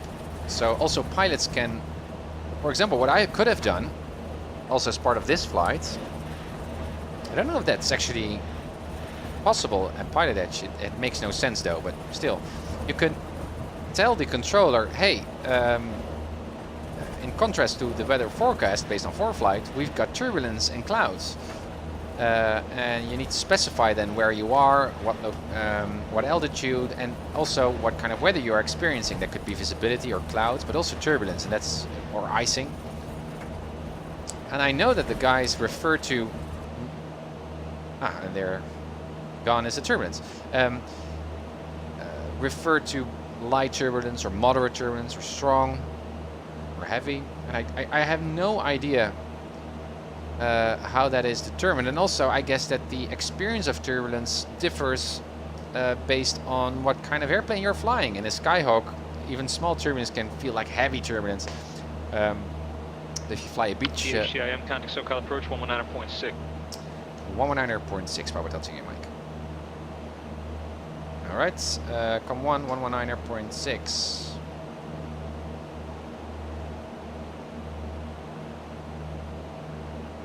Switch. Circle approach, kite Papa touching your mic is level 3500. Skyhawk, Papa Hotel Tango India Mike, SoCal approach Palomar, altimeter 298. 908, Papa Hotel Tango Mike. Let's see if we're still current. 908, no we're not. 908. That's very important because the controller likes to know that all of his airplanes or all of his traffic in his sector is flying the same altitude. So that's why it's very important to reset that altimeter, and also not to listen to ATIS and set the ATIS or the altimeter of your destination airport, because that messes up the whole system if you're flying on flight following, that is. So this is the coast. You can clearly see the highway here that we're following. There's the ocean. And again here, I guess this is San Diego, but the lights that were reflected in the clouds there, but I don't know if that's true. And I think I can also already see Palomar. There's an airport over there. And let's rehearse that, by the way. Let's rehearse. So again, we're flying to Oceanside. That's 9 miles or 10 miles, so that's around here. That's where we are. We're gonna see Maxwell. That's a non-towered airport. Perhaps that's this airport.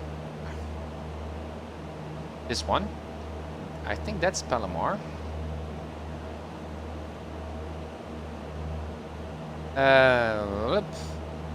Yeah. What's the runway? It's 2406. I guess we're gonna stay on this frequency, so I'm gonna set my standby to the tower. That's 118.6. 118.6 is the tower. Good. Airport elevation is 330 feet, so I guess traffic pattern altitude will be 1300 feet. But let's make sure, because that's not always the case. And as you can see, it's not. It's 1500 MSL to the top there in the small letters.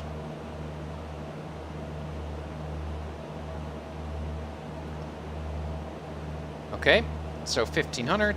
And do we have a right pattern, left pattern? Yes, right pattern 24. And that is perfect in our case, because that means that we're probably going to get an entry of a right downwind 24. Let's listen to ATIS once more.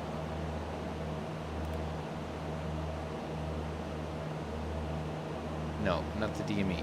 Come to MC McClellan Palomar Information Lima. Lima. 200 Zulu weather. Wind 360 at 5. Visibility more than 10. Yeah, 360 at 5. So yeah, chances are we're going to get 24, so that means we can set our heading bug as well. 4. Still got my landing lights on. Not that necessary after we passed on John Wayne, but still. Scandinavian, by the way, if the controller refers to you as Papa Hotel Tango Mike as opposed to... Oh, yeah. Isn't it okay for you to use that as well? I don't know, Scandinavian. You're right that the rule is always to follow what the controller is calling you. Hey, asshole, make a turn. No. But the PHTIM versus the Papa Hotel Tango Mike is not a big thing. And I called in with Papa Hotel Tango Mike, and I think that's the default kind of thing to do, so I don't think it's necessary for me to also use PHTIM. But he did call me Papa Hotel Tango Mike in this flight several times, so that's good.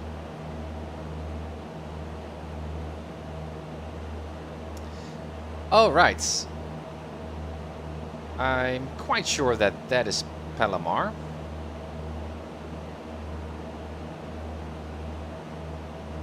Still, I'm not going to descend yet because I need to stay above that 2,000 feet of the restricted that's now to the left side of us here. Even though we might be already outside of the restricted, but I just like to stay at around 3,500. Just going to wait until the DME is here at 0, or we're going to see the flip on the nav1. But good, that's a good preparation. So we got Lima.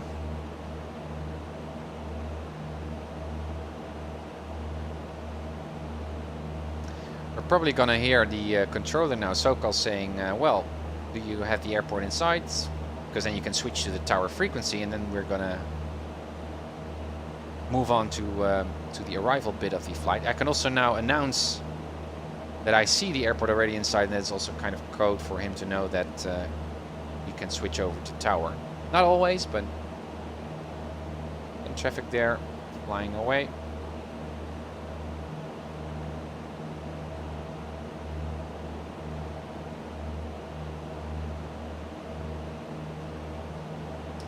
How beautiful it is, even at night. Yeah, that's the military airport, I believe.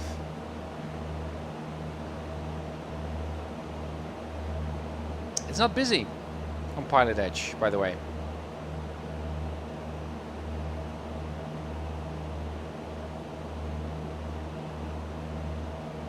That's true, Scandinavian. Alright, so the needle already flipped, so that means that I guess we're already on top of Oceanside. So let's start our descent. Still keep our mixture in. Landing lights are still on. Got a non-towered airport here to the left of us, but we're still high enough to stay clear of that traffic. I don't see any traffic. But Sokol approach, Sky Papa Tel Tango Mike has Palomar inside. Papa Tel Tango Mike, thank you. Contact Palomar Tower, 118.6. Over the tower, thanks for the help, Papa Tel Tango Mike. I guess I should keep my transponder code. Sokol approach, Sky Papa Tel Tango Mike. Should we keep the squawk code or go VFR? PHM, you can squawk VFR, it'd be no problem. Over to VFR, Papa Tel Tango Mike. If in doubt, just ask. Alright, good. 118.6, we already rehearsed that. So, again, looking at the bottom of my heading indicator, we're now northwest, about 10 miles, and we've got Lima, full stop. Palomar Tower, Sky Papa Tel Tango Mike is 8 miles northwest of the airport, currently at 2,700 inbound for a full stop. We have Lima. Right downwind. 24, please. DHIM, Palomar Tower, and right base. Actually, you're enter right downwind, runway 24, port midfield. Gonna enter right downwind 24 and we'll port midfield, Papa Tel Tango Mike. I get it. I get the system. At least that's how I feel now. Which is great. And that also means that I should progress through my training here and get all my CAT ratings. Because what we did today, I think, mostly covers all the CAT ratings that I still need to do.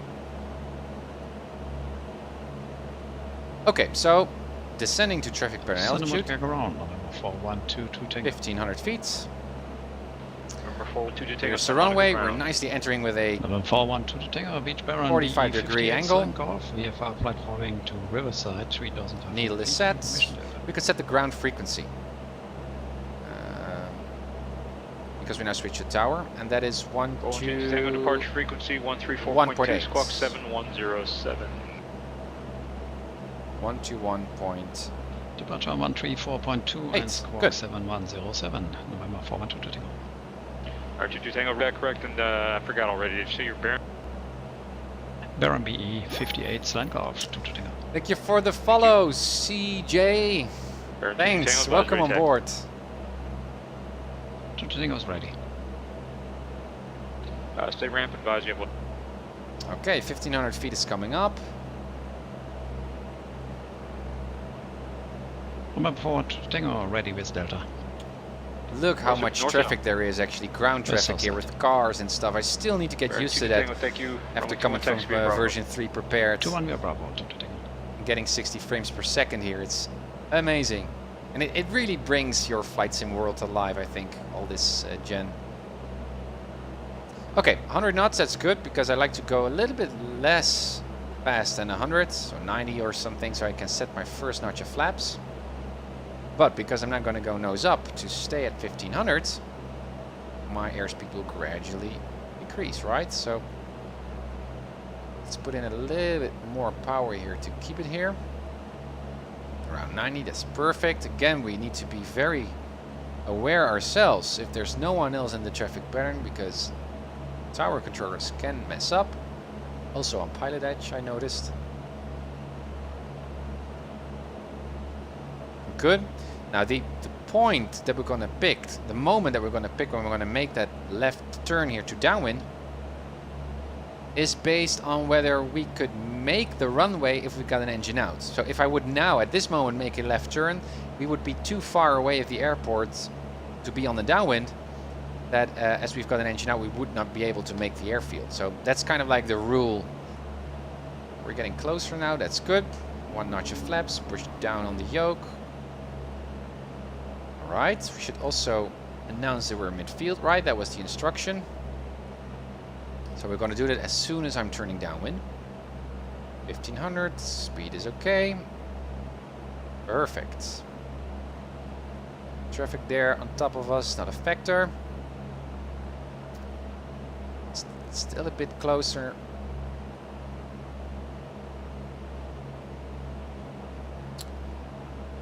Still a bit more. This is fine. Palomar Tower, Sky Poppertel Tango Mike is midfield 2-4. Okay, thank you for only 2-4, cleared to land, wind 2603. 2-4, cleared to land, Poppertel Tango Mike, thanks. Alright. Downwind, parallel with the runway. Yeah, it's a bit too close. So this means that my base turn is going to be quite tight. So I'm going to steer a little bit to the left here to allow myself some room to make that base turn.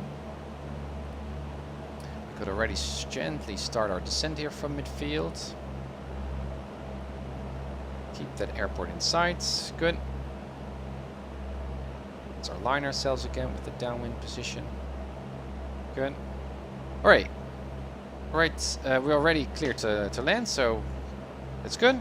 Ground frequency is also already set. There's the runway, hard to see. Well, let's make that turn. Again, a little bit of coordination here with my pedals, less power. Look at these lights, guys. Wow! Now I like to get into the wide band of my airspeed so I can set another notch of flaps, because otherwise I will rip the flaps off of my airplane. Santa Tower, November 412 Tango. Good, a bit more power here. I'm already quite low, I see. 412 Tango, Santa Monica Tower. Left downwind departure, runway 21, clear for takeoff, wind 110 at 4. No need to mention that we're now on base, and we're going to go on final. What I also like, guys, is that now the new PilotEdge client clamps the air traffic to the ground. And that means that we can now fly with runway contours on. As you can see, the runway is sloped, and that's so pretty. I think, at least. Well, 4 wides on the Poppy were clearly too high up. There we go. We go look for 65 knots or something like that. Tower is to the left, as you can see here, of the light, so we're also gonna taxi to the left. So I guess this taxiway over there is gonna be our exit.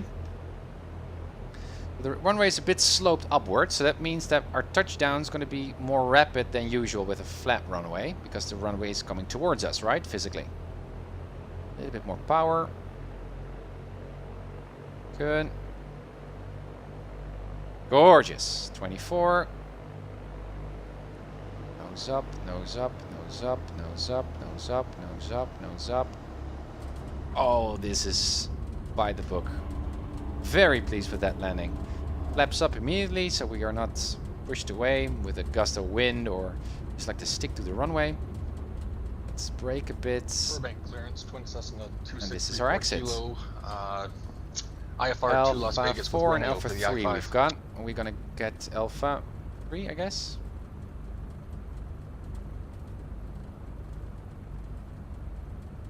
This is Alpha 4.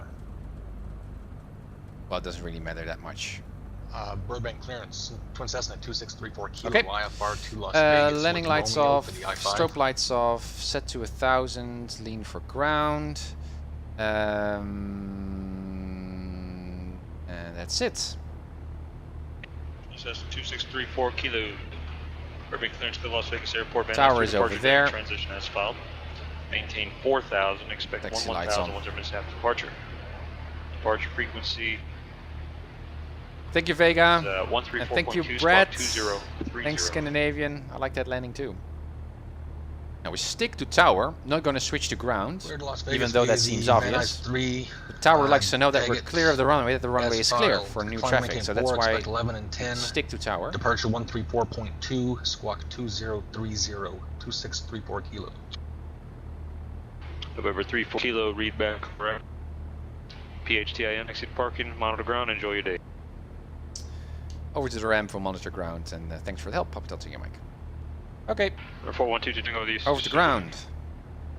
There we go. Guys, we made it to Palomar at night through all kinds of dense airspace, even with heavy turbulence. I'm quite pleased. Proud even. Also, a very generous new top donation by Scandinavian. Again, thank you so much. After the stream, I'm going to tell my girlfriend Miaia that her flight lesson even further in reach. Now again, it's hard now to know what's on the right side here because we only have one direction of light. Always difficult. So there could be a Cessna here right in front of us here to the right that we cannot see. I'm going to taxi to the tower and just park over here just to be safe.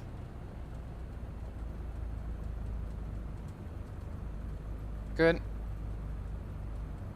And let's come to a full stop. That's about right. Okay.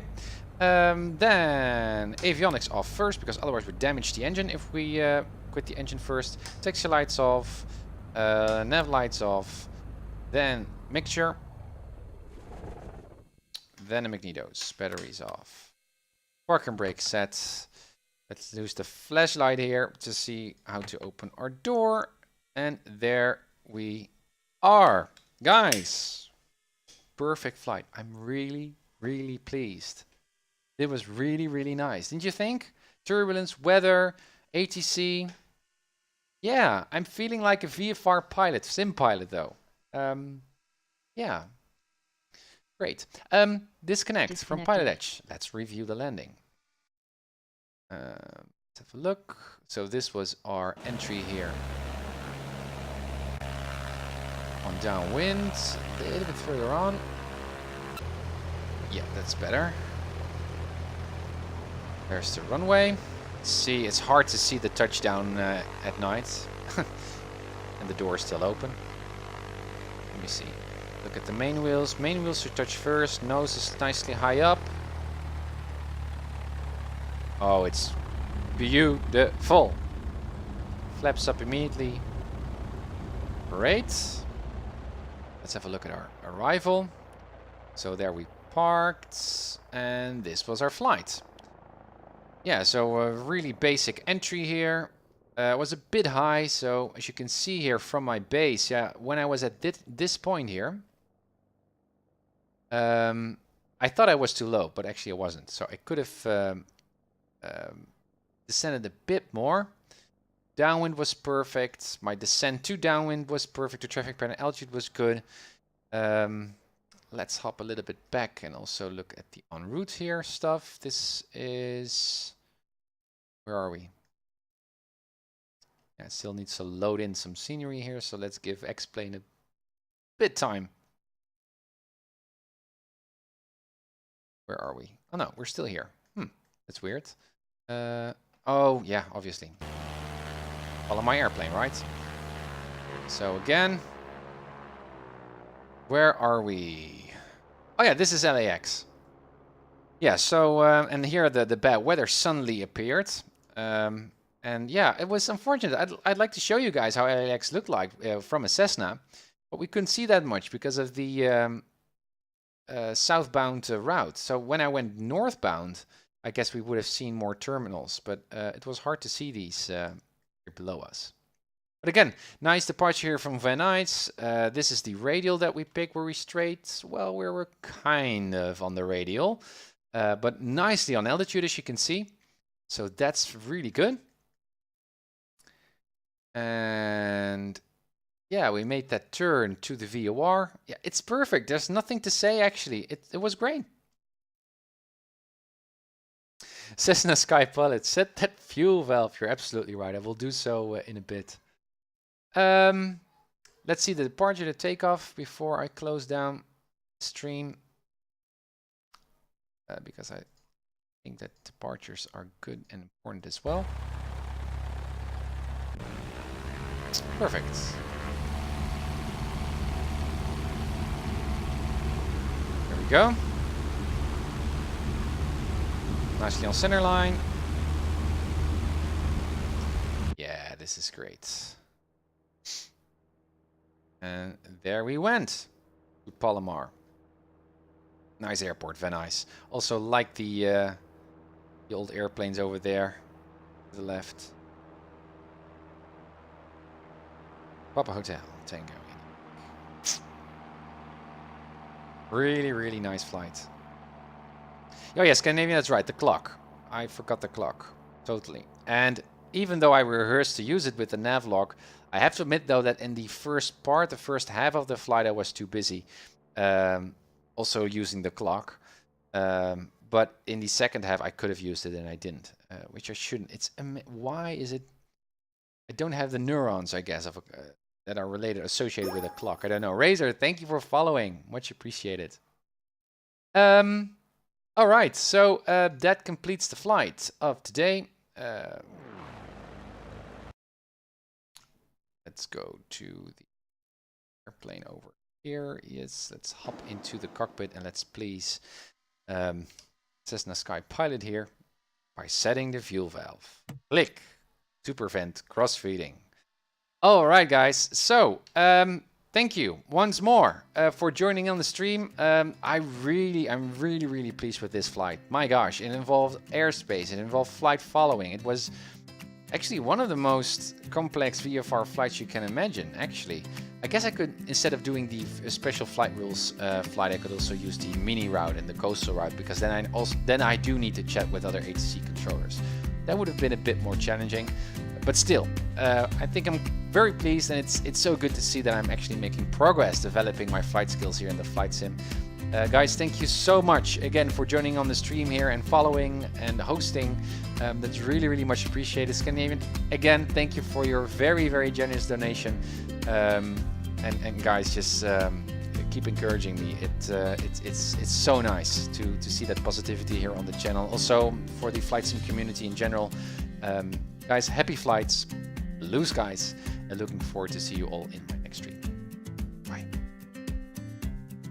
Palm Springs Tower, Skyline, Pop Hotel, Tango, and your mic is 10 miles north of the airport at 3000 with information X-ray and 140 full stop. Landing 13 left if that's it.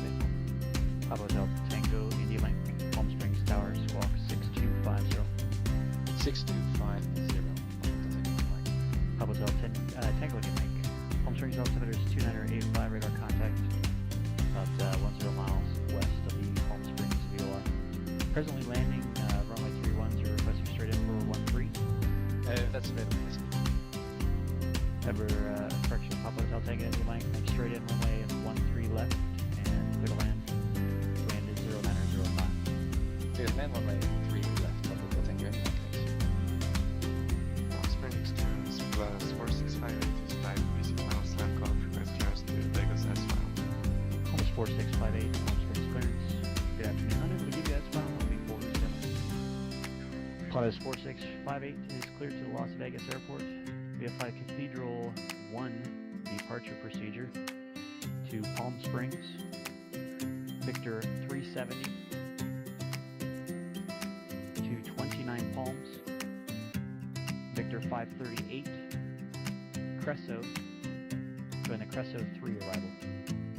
Maintain 7000. Expect flight level 2405 minutes after departure. Departure frequency 126.7, squawk 6316. Pilotus 4658 is cleared to Vegas via Cathedral 1, Palm Springs, Victor 37029, Palms, Victor 538, Cresso 3. Initially climb 7000, expected for 0 after 5, departure 167, squawk 6316, plus 6 side. Pilotus 4658, read back is correct. Tango, do you mind taxiing to ramp? Yeah, go on this frequency. Taxiing to the ramp if you have to remain on this frequency, public does anything like Ontario Tower says the 237 Charlie Alpha approximately 4 miles to the west inbound to land. Number 237 Charlie Alpha, roger. Inner left traffic. Left downwind runway 26 left, report base. Enter left downwind for 26 left and we'll call you base 237 Charlie Alpha. Charlie Tower United 242 on the visual for 20 right. We'll be turning for a right base shortly. United 242 John Wayne Tower, runway 20 right, clear to land, wind 170 and 3. Clear to land. 20 right, United 242. Polygon Tower, United 268, Kilo ILS 524. Here 520 Yankee Kilo Palomar Tower, runway 24, clear to land, wind 210 and 11. Number 237 Charlie Alpha, runway 26 left, clear. 26 left, clear to land 7 Charlie Alpha. Palm Springs ground plus 4658, he's trying to weather going for taxi. Pilots 4658, Palm Springs ground, runway 31 right, taxi via Echo and Bravo. Trail right via Echo Brown 465. Riverside Tower, good morning. November 290 Alpha, wind 2 on the ILS. Number 2903 Alpha Riverside Tower, good afternoon. Runway 9 right, clear low approach, report to us. November 290 Alpha, low approach, runway 9. Next report is missing. Palm Springs Tower plus 4658, trying to go 3 right 8 Brown.